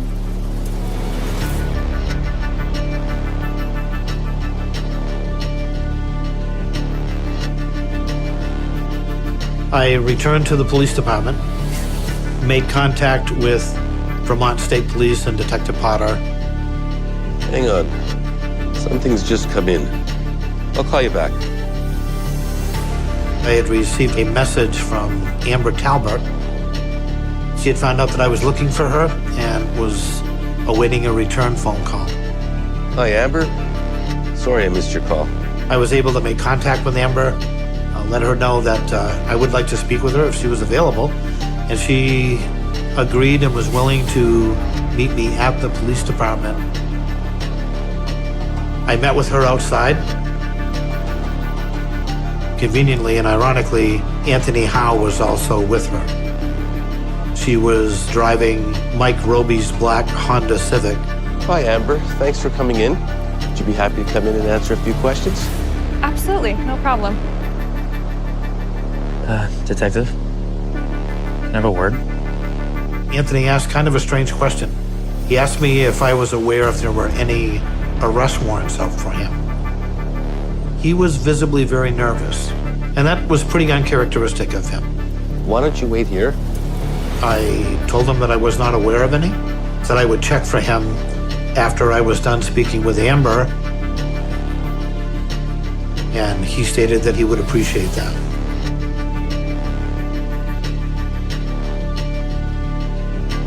Trooper Nate Hamilton was in there with me. We explained to her that she was under arrest. When did you last see your work colleague, Christopher Gray? It would have been Monday. Amber stated that Christopher had asked her at work previously in the week if she would be able to give him a ride. So you gave him a ride? She confirmed that she did, in fact, along with Anthony Howe and Timothy Smith. They had driven him to Newbury Crossing, where they dropped him off, and then that was where they last had contact with Christopher. She was specific and adamant that it was at Newbury Crossing. Did he say who he was meeting? And as we were just ending the interview with her, which was relatively short. Thank you. Actually, I just remembered. She stated that she actually dropped Christopher off in front of a residence on Route 5 in Newbury. So not at Newbury Crossing? No. When we asked her specifically why she didn't tell us that to begin with, she stated that it was because she didn't actually know where Newbury Crossing was. It was obvious that we weren't going to be able to get any other information from her. Thanks again for your time, Amber. I'll see you up.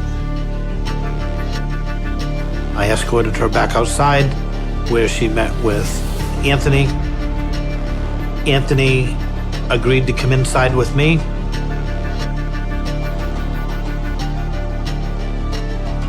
We had him come in the interview room.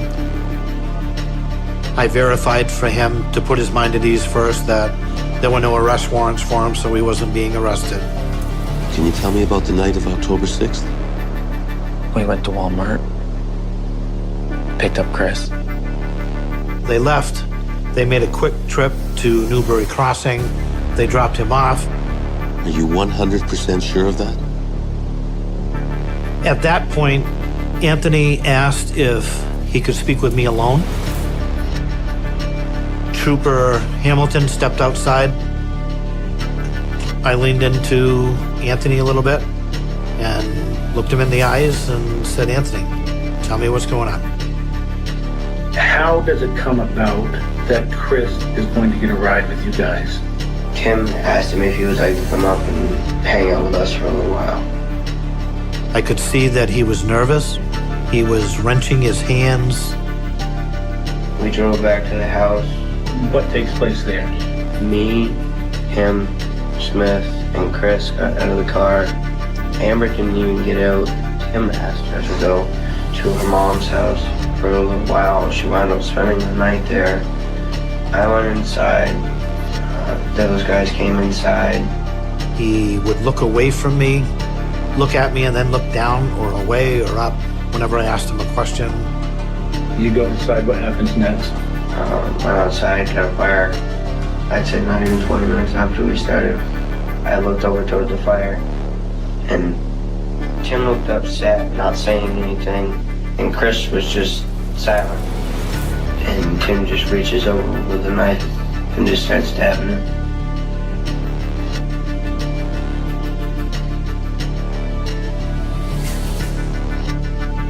When I go back in to speak with Anthony Howe the second time, because he's confessed to us, we advise him of his Miranda rights, and he's still willing to waive his rights and speak with us at that time. Describe for me exactly what you saw. I saw Tim pull the knife from the back of his pants and come up like from behind him. He jumped on his back, wrapped an arm around his throat, and pulled him down to the ground. And he just kept stabbing. He told us 2 knives were used in the stabbing. I asked him if he had stabbed Christopher at all. He stated that he had not. What do you see after that? I saw Tim drag his body up over the bank, and he told me to just give me here. We dragged his body over behind the bushes. What do you do at that point? I ran right inside. I had a little bit of blood on my hands. I washed it off. I went into the living room, threw on a funny movie, and just tried to get it out of my head. Right. And then we dug a hole today, right? He stated that his fingerprints would be on the knife and some of the other evidence because he had handled them. He tried to help clean up. He moved Christopher Gray. So all indications would show that he actually took part in it. But he was still hanging on to Timothy Smith being the primary aggressor.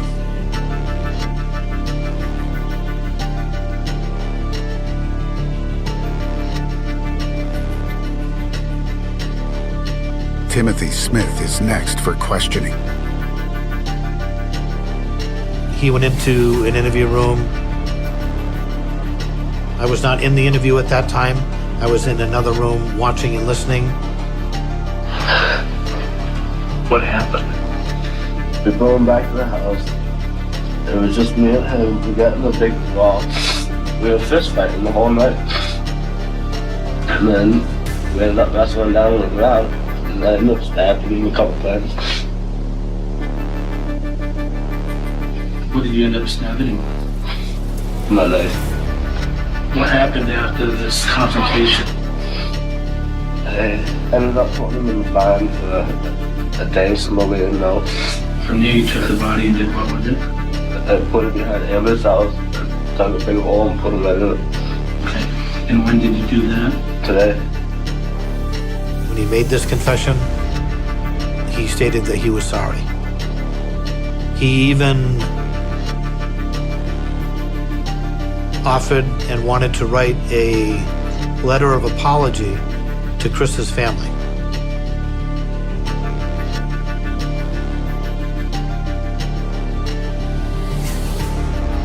The game plan at that point was seize the residence, secure all the potential evidence there. The crime scene investigation team for New Hampshire State Police had the ultimate role of processing the scene and collecting evidence from that residence.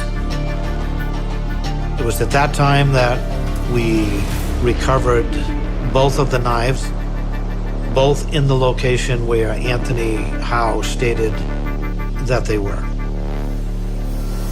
We recovered one knife and some clothing out of a well that was on the property. The clothes were blood-stained. He also stated that another knife had been taken into the house. We went into the residence and into the attic area where we were able to locate and recover a second knife, as well as clothing. You could see where an area where the bonfire had been, where it looked as if they tried to utilize water and paint to get rid of the blood that was on the ground. In talking with Anthony, him and Timothy had put Christopher Gray's body in a wheelbarrow, and they rolled it over to a shallow grave that they had dug behind the residence. And that's where we recovered Christopher Gray's body.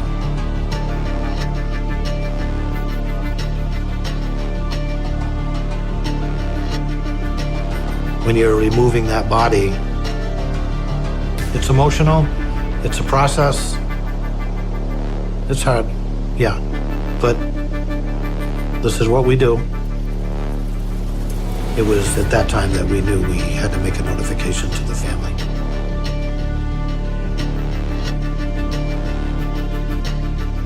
As soon as I saw them walking towards the door, I knew. I knew that it wasn't going to be a positive outcome. And they said, Annie, he's been murdered. No.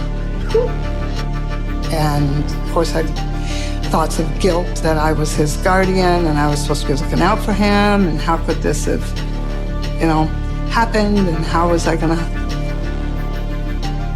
deal with his family?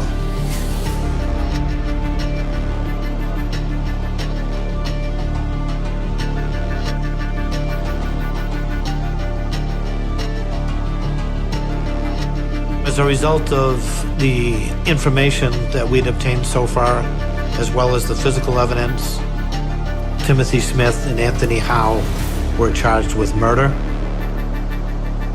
One of the things that was still a little unclear with us was the motive for Christopher Gray being killed. Detective Trott pushes Anthony Howe for more information. What is your perspective that the relationship would have been between Chris and Amber? They seemed to get along just fine. I didn't see any tension or anything. What time does Amber get home? I think she got home around noon. She was talking to her fiance, Mike Ruby, on the phone from the jail.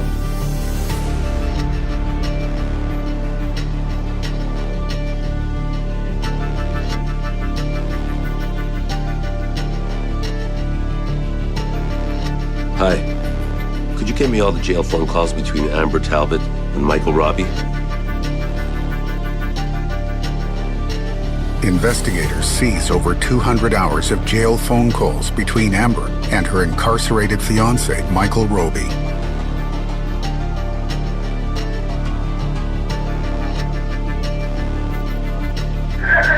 Yeah, it does. Really? Yeah. Really? Yeah.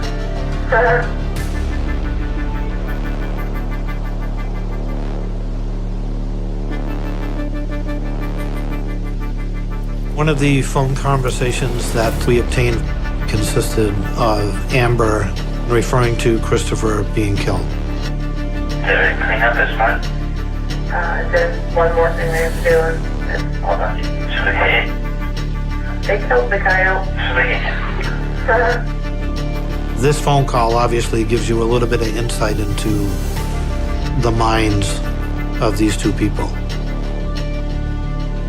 Listening to more jail phone calls reveals that Michael Roby had discussed harming Chris with his friends just weeks before. It became clear that Michael Roby had solicited the help of his two friends and Amber, his girlfriend, to lure Christopher Gray to their property and inflict bodily harm on him. Hi, Amber. It's Detective Trott. Would you mind coming back to the station?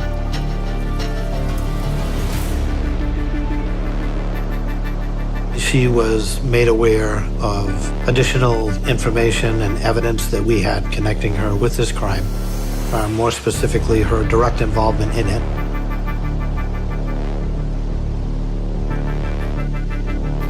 I did drop him off at the house. Chris came and got in the car, and we drove down to Newberry Crossing. Across the street, there's a house up on the hill, and I dropped him off 200 feet to the right of that. Amber, you're at a point right here now where you go down with the ship, or you can try to help yourself. You're gonna tell the truth, or you're gonna go down in flames. We're talking serious time, Amber. She was still reluctant to make any admissions. Detectives play Amber the jail phone call. Yeah, it does. Really? Yeah, Really? yeah. What all these tapes show to me is that you knew about what was going down. This is your time to tell the truth. Can I speak with him alone? Sure. If you want me to leave, I'll leave.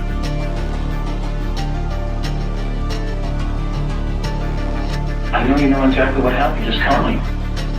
I did break into the house. I was told to leave. Tim did tell me that he stabbed him. Why did he kill him? I believe it may have been because he was hitting on me. What was Mike's whole reaction to this whole thing?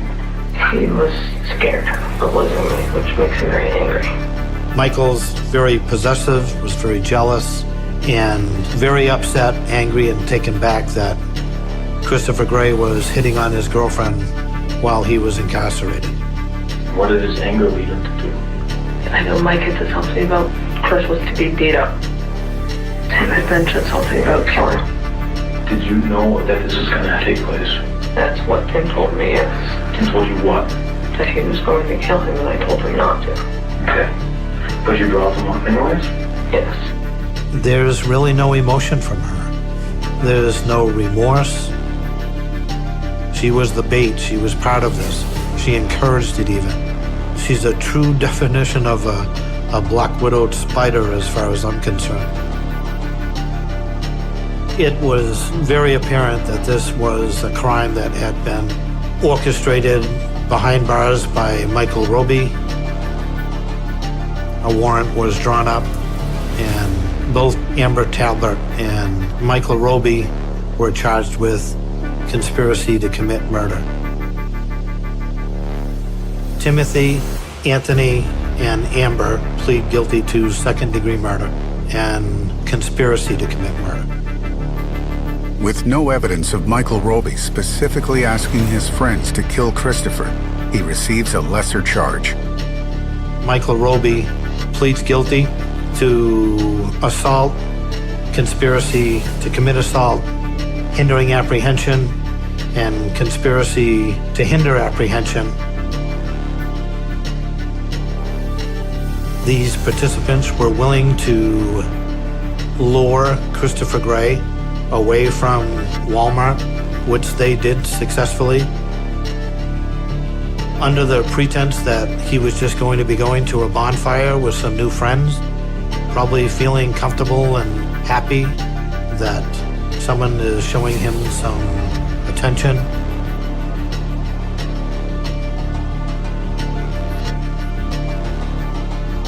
He gets to their property where he is dropped off with Timothy Smith and Anthony Howe. Amber Talbert leaves him there, goes to her mother's house where she remains. A bonfire does take place. There's some consumption of alcohol. Christopher went from that bonfire with friends to realizing that he's in trouble and nobody's there helping him, and he's all alone.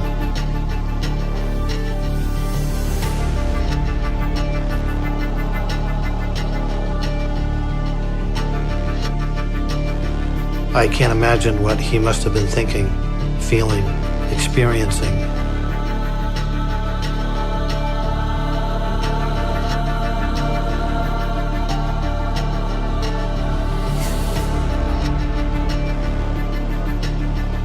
Amber Talbert, for her role, was sentenced to 25 to 50 years. Timothy and Anthony are sentenced to 40 years. Michael Roby is sentenced to 20 to 40 years. Ultimately, the motive behind this is a boyfriend's jealousy. He reacted very angrily to the extent that he conspired with friends to inflict bodily harm on Christopher Gray simply because of him probably very innocently showing some attention to his girlfriend. Chris was an amazing young man who taught me a lot. I learned from Chris because I knew that Chris had, difficulties and barriers and blocks in his life that kept him from maybe getting what everybody else came naturally to. He was so strong in pushing through those things. Even in the worst of the worst times, when he was feeling down and out, he was just so full of life.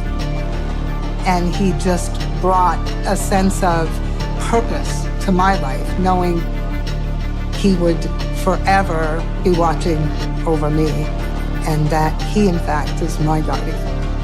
Family to Abigail, she put it above everything. She would always say, I'd die for one of you guys. They were aggressively following her, clearly chasing her. You know that she's going in there and she's about to die, and there's nothing you can do other than watch it unfold. The range was very close. This had the hallmark of an assassination. Hey, little guys. How's it going? What are the construction workers doing? Huh? What are we building today? 19-year-old Abigail Gasca Chavez lives at home with her 4-year-old daughter, Brianna, and her 2-year-old son, Angel. 1, 2, 3! You forgot your sister! My sister, 3. she really was a great person. The best I could say in my life. All right, perfect. So we're gonna braid your hair. Family to her, she put it above everything. Come here, give me a hug. She was a good person. She had a good heart. She wanted to continue school. She wanted to be somebody in life. Y me decía, no, sí. Dice, yo tengo que, lo que yo no pude tener, mis hijos lo van a tener.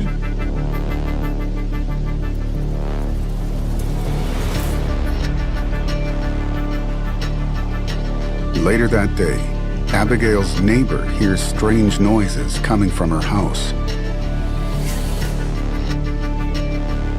It was like a hammer hitting wood, thump, thump, thump. And then he found Abigail's son outside alone, upset. Angel, who was only 2 years old, came out of the back of the house and was crying hysterically. And he was yelling, "Mama, Mama." The neighbor called Adela, Abigail's mom, and said, "Something's wrong." So Adela called Amy to go check on Abigail. I get my mom's phone call, and she tells me, "Where are you? Where's Abigail? Go look for her. Go look what she's doing because something had happened to her." As I took steps inside the room, I seen these little caskets of the bullets in the floor. And I took 3 more steps, and there was my sister on the floor. I remember seeing that she had a puddle of blood. So I called the cops.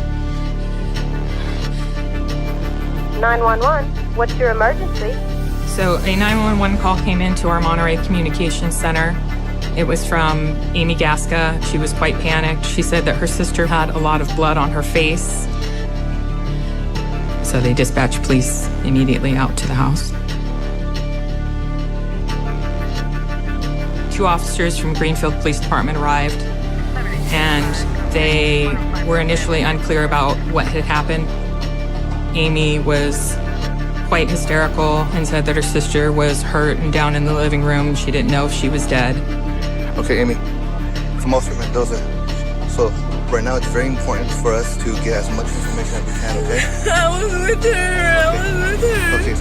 They did an initial sweep of the house, and what they saw was that she had been shot and determined that Abigail was deceased. There was yellow string all over the house.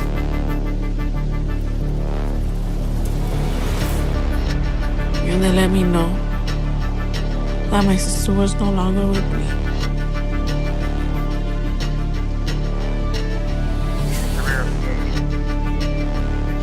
Where is she? Porque entre un shock me pegó. Realmente poco faltó para perder la mente. Me la pasaba nomás como una loca y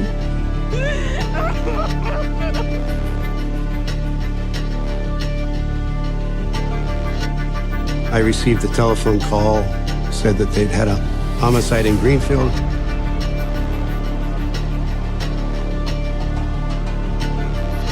The residence was very dimly lit. Shell casings were noted on the floor. The victim had 1 bullet defect in her forehead, and there were 6 additional defects on the right side of her head. The range was very close. The shot placement was very deliberate. This had the hallmark of an assassination.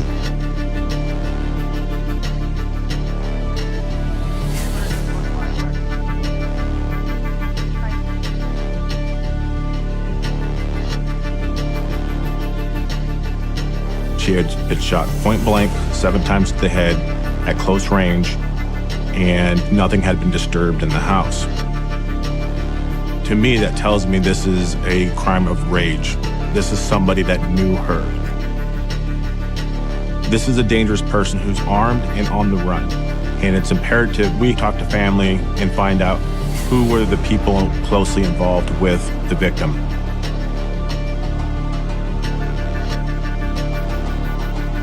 We actually need a list of all of her close contacts, if you don't mind. What I learned from Amy was that Abigail had her daughter Brianna with her then ex-boyfriend Christian Razzo. Abigail's true love was Christian. And she fell in love with him first sight. Things didn't work out good. He wasn't giving her the attention she needed. She was living a bad life. So, and that's when Ernesto came in the picture. Abigail began a new relationship with Christian's cousin, Ernesto Hernandez. Ernesto met Abigail at a family reunion at the Hernandez house. And according to Amy, they had an immediate flirtation.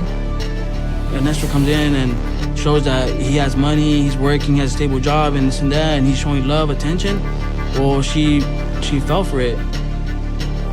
Ernesto got her pregnant.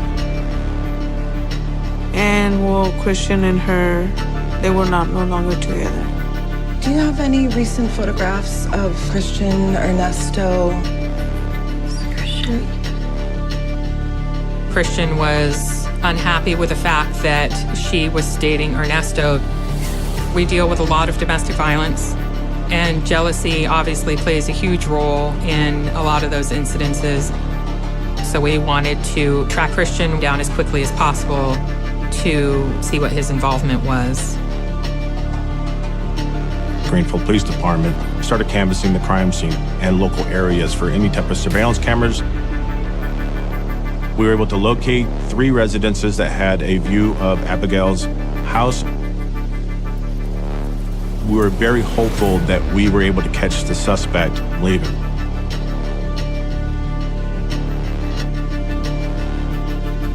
We knew that the 911 call came in at 12:37 in the afternoon. So we started looking at video footage around that time period. All right, let's see what we've got.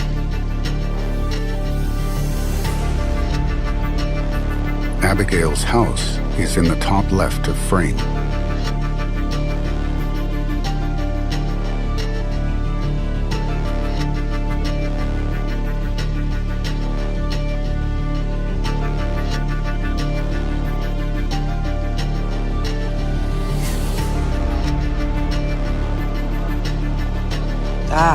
Can you zoom in?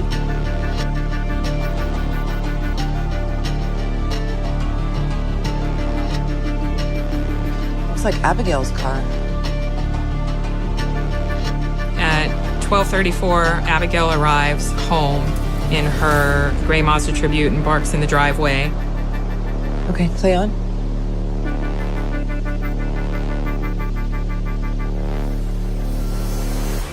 Is that Abigail? Abigail got out and started casually walking into her house. She acted normal, didn't look like anything was bothering her.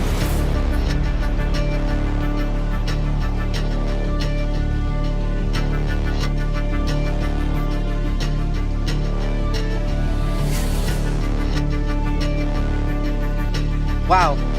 Play that again?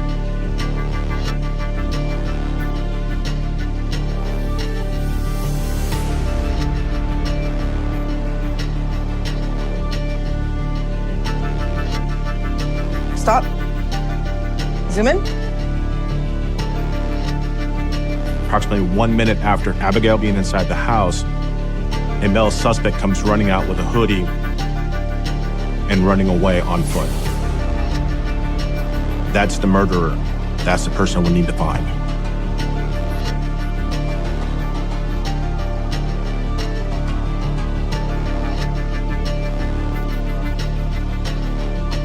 Who is this guy? You zoom in further? It's too low res. The camera was kind of grainy, unfortunately, and didn't have the best angle, but he was wearing a light gray hoodie, which was pulled up over his head. He had on blue jeans and dark shoes. He was approximately 5'6" to 5'8", and he was holding something in his waistband that, as an investigator, I knew that was a firearm. We'd like to view the footage from the morning of the murder, please.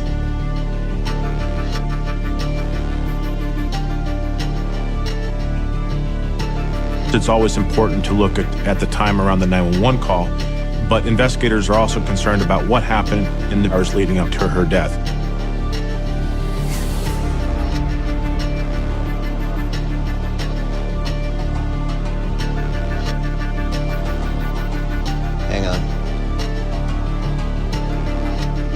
about 9:12 in the morning, a black car pulls up at Abigail's home. Can we ID the car? It was a black four-door sedan, possibly a Volkswagen Jetta.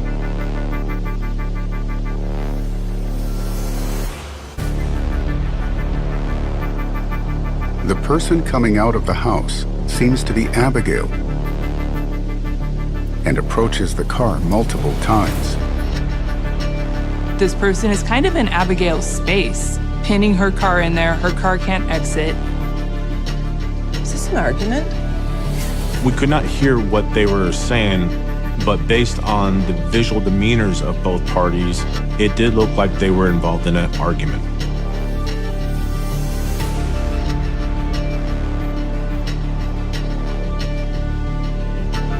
What is going on?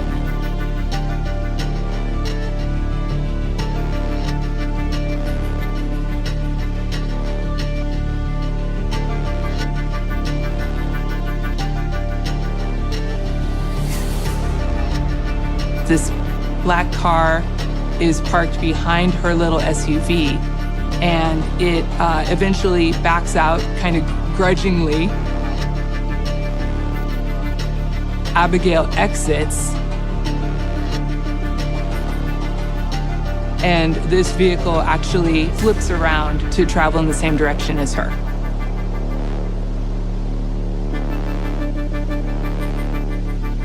This was a person who was not giving up, was not happy with how the argument's going, and they are now following her. Can we get another angle on this? That's her.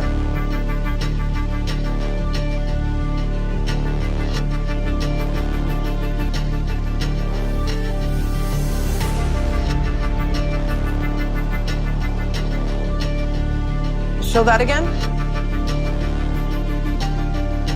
This black sedan goes through the stop sign, doesn't stop, and crosses on the opposite side of the road from where it should be to be able to keep up with her. They were aggressively following her, clearly chasing her, and so that was pretty alarming.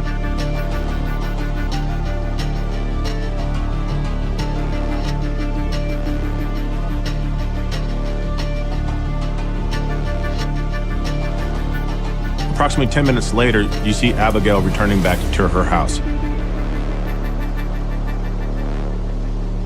And within seconds, you have the black Volkswagen pulling in the driveway and blocking her vehicle from leaving.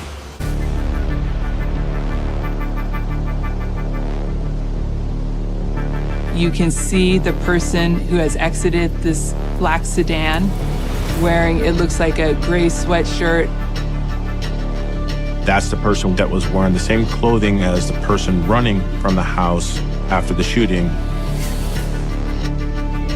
What's going on in my mind at this time is this is a domestic violence dispute, and it's not stopping, and it's escalating, and it's getting more confrontational.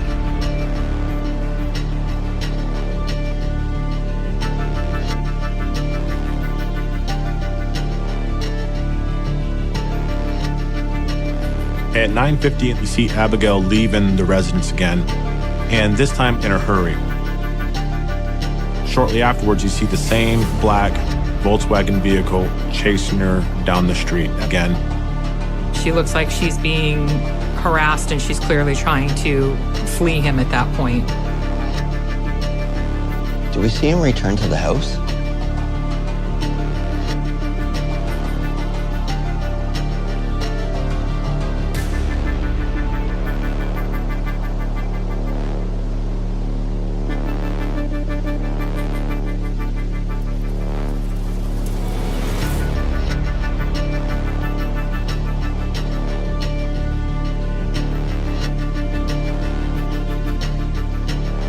Zoom in and play again.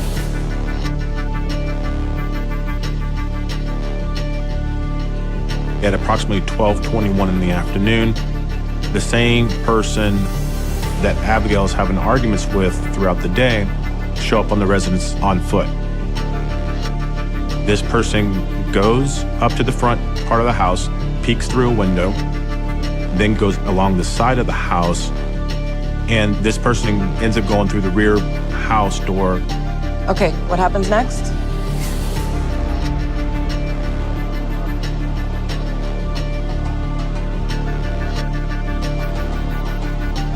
Okay, this is Abigail back.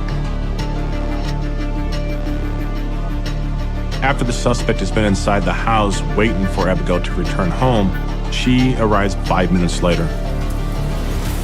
What we're seeing right here with this video is Abigail's killer lying in wait, waiting to ambush her, waiting to kill her. When Abigail arrives home, that black car is nowhere to be seen. Perhaps there's that sense of relief. She gets out. She's walking with her 2-year-old son, not worried about anything. She had no idea what was going to happen to her when she walked through those doors. She has no idea this would be the last moments of her life. You know that she's going in there and she's about to die. And there's nothing you can do other than watch it unfold.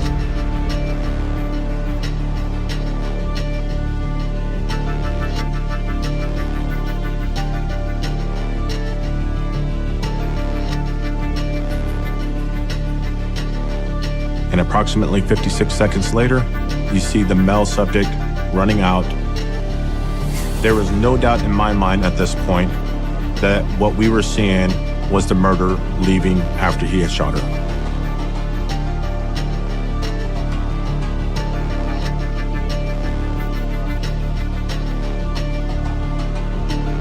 We made a big effort to find Christian and speak with him. I definitely had concerns that he could have been involved in Abigail's murder. When's the last time you saw Abigail? March 20th.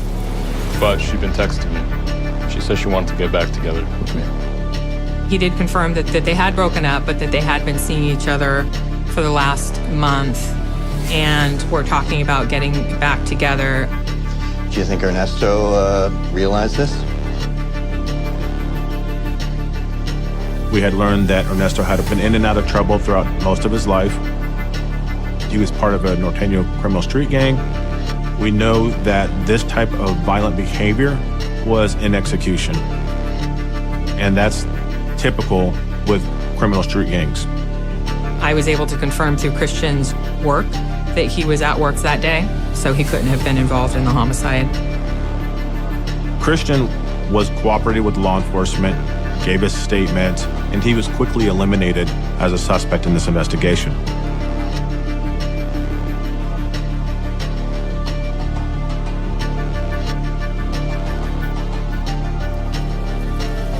Investigators interview Abigail's sister. They spoke with Amy, wanting to know what was Abigail's state of mind, what was happening with Abigail that day. And Amy was able to tell them that Abigail seemed okay in the morning. So when she got to your house, do you think that was around 12 or 12:30? Yeah, and she got there. I had just finished cleaning and she got there and she told me, dude, I think Ernie's following me. She was like, without, like I think he's following me. Did you ask her, what do you mean? Yeah, I told her what? When she was all like, yeah, I don't know, dude. He's following me wherever I go. I went all over Greenfield and he was still following me. She showed up to my house and I remember her telling me, Ernesto, he's following me. She was panicked. I had never seen her like that before.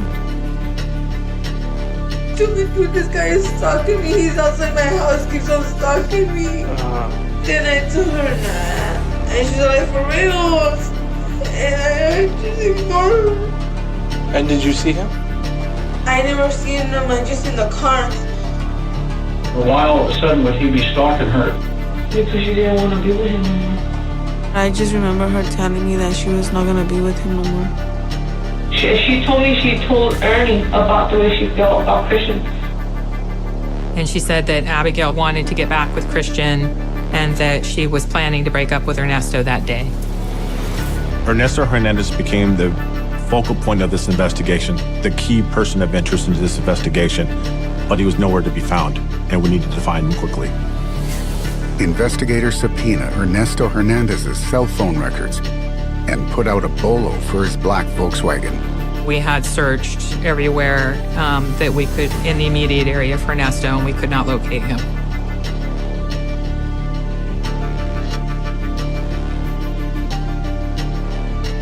So the next step was to conduct a search warrant at Ernesto's house. We're looking for your son in connection with a murder. We're wondering if you might know his whereabouts.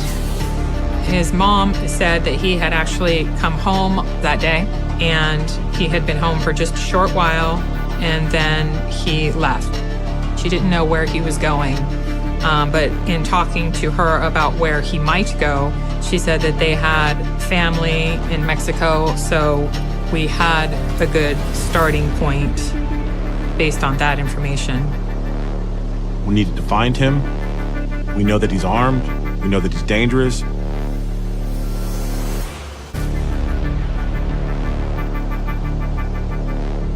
As the detectives search for Ernesto, Abigail's family prepare for her funeral.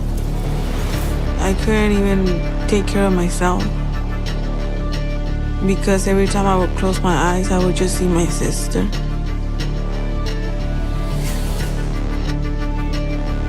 I would love to remember my sister as a young, strong, beautiful woman who's doing everything the right way.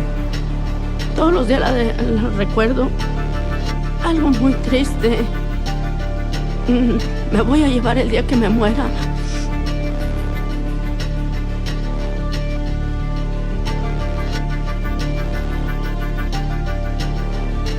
Chase, got the phone records? Based on the cell phone information that we got back on Ernesto's phone number, we were finally able to see within about 3 hours of the homicide that he had started traveling towards LA. In any criminal investigation, we look at possible mode of transports out of the area.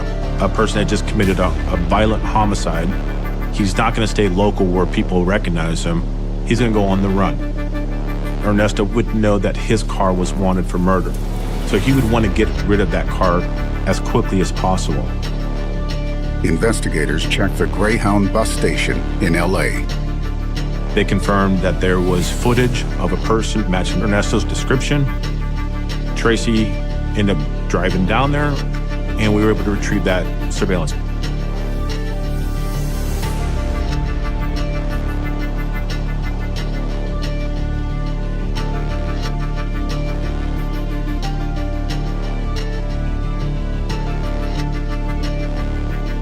Zoom in and play again.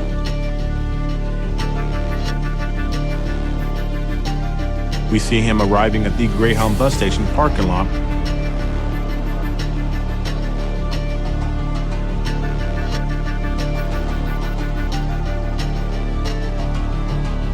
Then he gets out.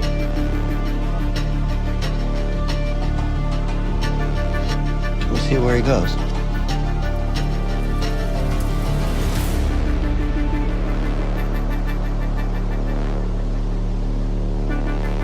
See that again?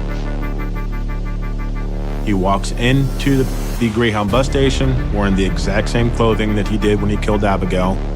The gray sweatshirt, the dark colored pants, and acting like nothing has happened. Can we pick him up inside?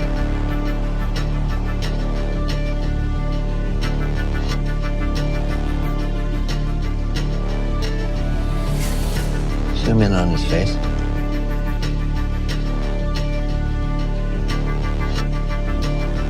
Eventually, he approaches one of the kiosks and purchases a ticket.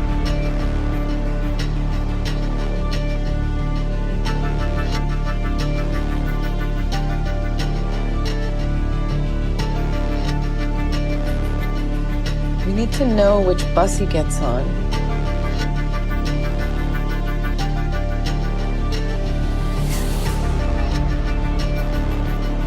There he is.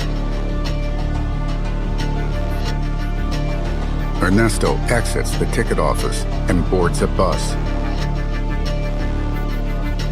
They were able to obtain the list of passengers. And he purchased a ticket in his name. Got him. we now know this is Ernesto Hernandez, and the destination on the ticket was McAllen, Texas. Officers are deployed to the bus station in California to look for the vehicle Ernesto left behind. That's the car he was driving before and after Abigail was killed, so he may have gotten into the car and had blood on his clothing or something that may have transferred onto the car. He may have had weapons in the car or any number of things that we would want to recover. But the vehicle from the parking lot has vanished. Detectives search for footage of the car leaving.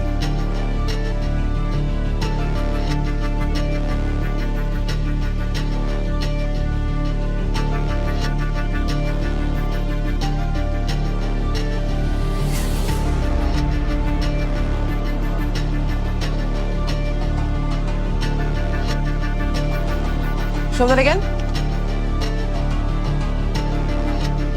7 minutes after Ernesto boarded a bus to Texas, his vehicle leaves the parking lot, followed by a red Dodge. Okay, let's back it up.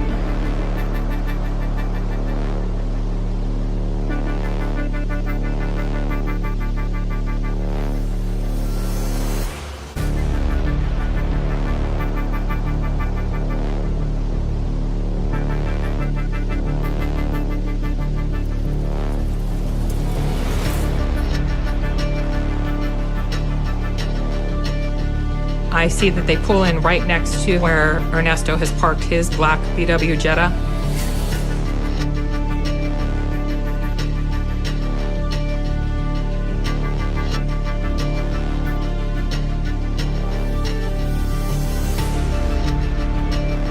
I can see a figure moving from the red Dodge to Ernesto's sedan.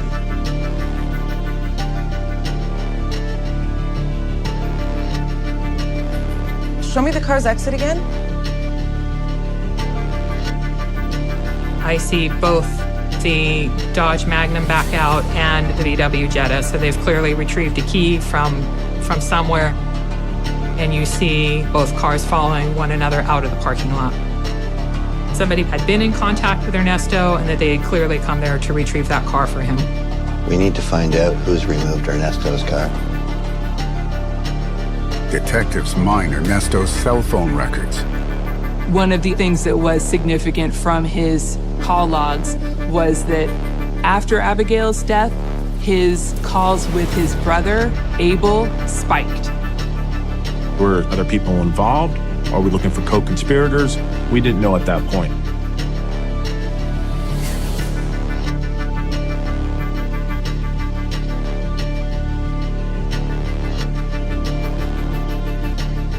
Detectives have got their hands on the surveillance video from the Greyhound bus station in McAllen, Texas.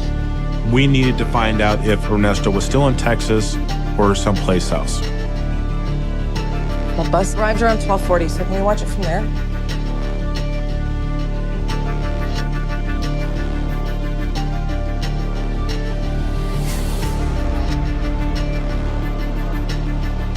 Bingo. Got you. We see him on surveillance cameras getting off the bus, walking around the Greyhound bus station, and then exiting out. Does the footage show where he goes from there?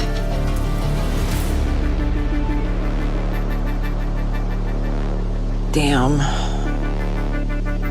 We'll have to track him from his cell phone. Based on the cell phone information that we got back on Ernesto's phone, we're able to see that his phone picks up in McAllen, Texas. But on April 1st, Ernesto's phone goes dead. So we have no idea where he's at, if he's still in McAllen, Texas, or if he crossed over to Mexico. In our experience, he has dumped the phone and he's looking for a burner phone. And it was imperative that we get further information on what that new number could be. Investigators get a warrant to search Ernesto's brother, Abel's home. Stay parole search, come to the door, do it now! On April 4th, we search Abel's house. We find the Volkswagen key inside his work jumpsuit. One of the searching officers happened to bump into like a pitcher, and a napkin with a telephone number drops from behind it. One of the officers says, "Hey, that's a Texas telephone number." And I said, "Hey, put that telephone number back." Investigators believe that this is Ernesto's new cell phone number. They want him to continue using it to track his movements. Police bring in Abel Hernandez for questioning. So, you know your brother's wanted for murder, and we're aware he drove to the bus station, and someone subsequently collected his car. Care to explain this to us? Abel maintained that he didn't know what the key belonged to or who it belonged to. His story was some unknown person had shown up at his work to drop off this unknown key. He didn't know who it belonged to, knew nothing about it. Further into the interrogation, he finally admitted that yes, Ernesto does drive a Volkswagen Jetta, and we took possession of that key as evidence. Do you have any idea where your brother Ernesto is? With Abel remaining tight-lipped, investigators traced the origin of the Texas cell number found in his home. We knew that was a Texas phone number. We were able to verify that it was a Cricket carrier. So I flew to Texas and interviewed the Cricket Wireless employee who sold the cell phone. Cricket employees showed police surveillance video of the transaction. We are on the lookout for this man. So I just need to run through some video.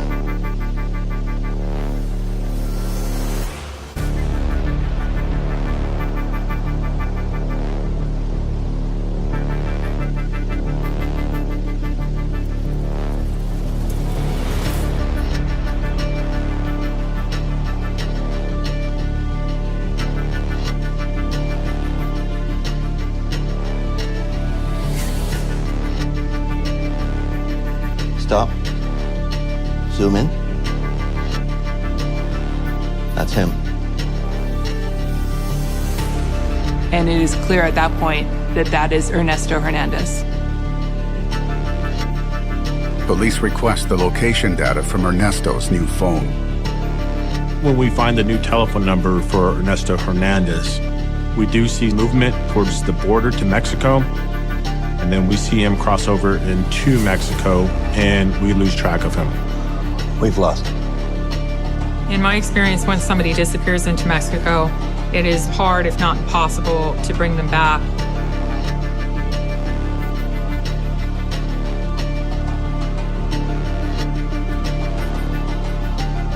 Across the border in Mexico, Ernesto Hernandez is out of law enforcement's reach, but his car is not.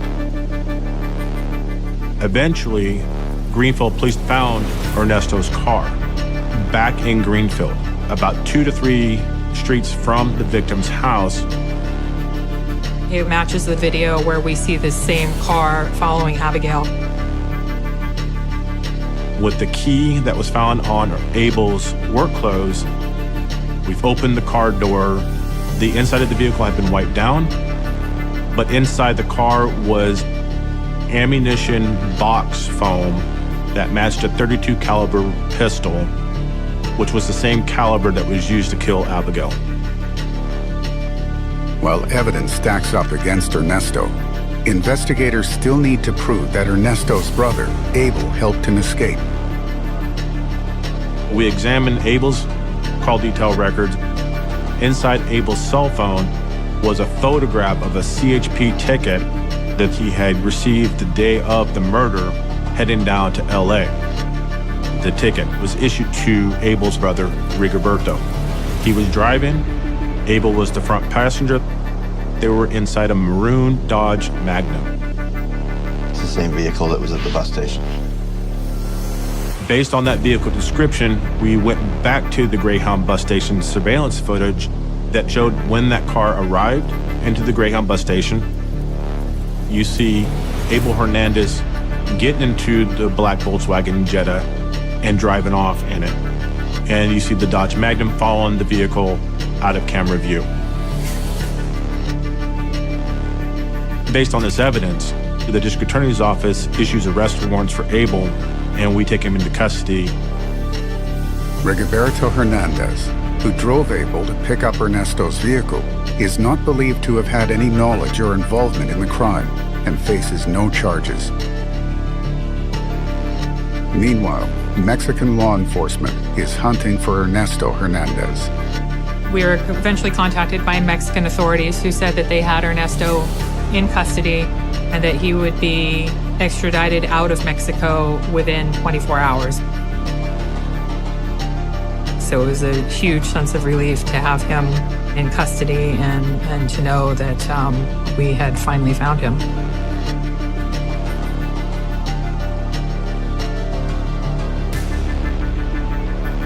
Gracias. We attempted to interview him. He was so callous, didn't care, felt like it was an inconvenience that he was even here to deal with this, denied all involvement in the murder.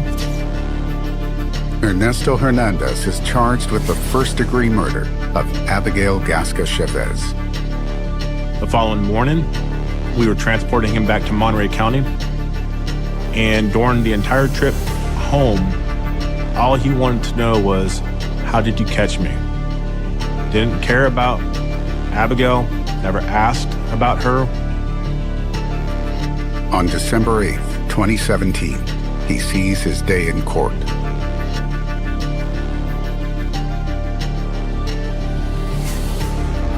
What I think happened that day was Abigail was in a very bad, abusive relationship with Ernesto. She had decided to break it off. Stop harassing me! Got a kid together, yeah? No, I need space! I believe she communicated her thoughts with Ernesto, and that's what prompted him to become so aggressive. Leave me alone! It started off with just arguing, then chasing her.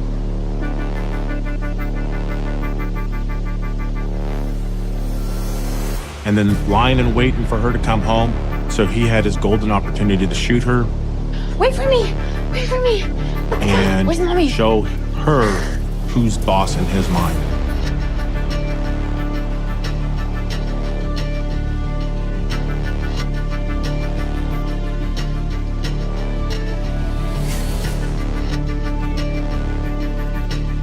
And then he fled.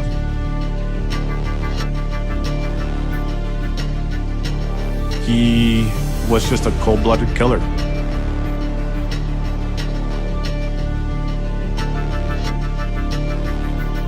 The surveillance video was huge. It made our entire case, and when we were able to bring that all together in court, it really told the story. Showing how Ernesto Hernandez was stalking his victim, harassing his victim. It painted a picture so that the jury had no problems with convicting him of first-degree murder. He received a sentence of life in prison without the possibility of parole. Ernesto's brother, Abel Hernandez, also pleads guilty to being an accessory after the fact and receives a 4-year sentence.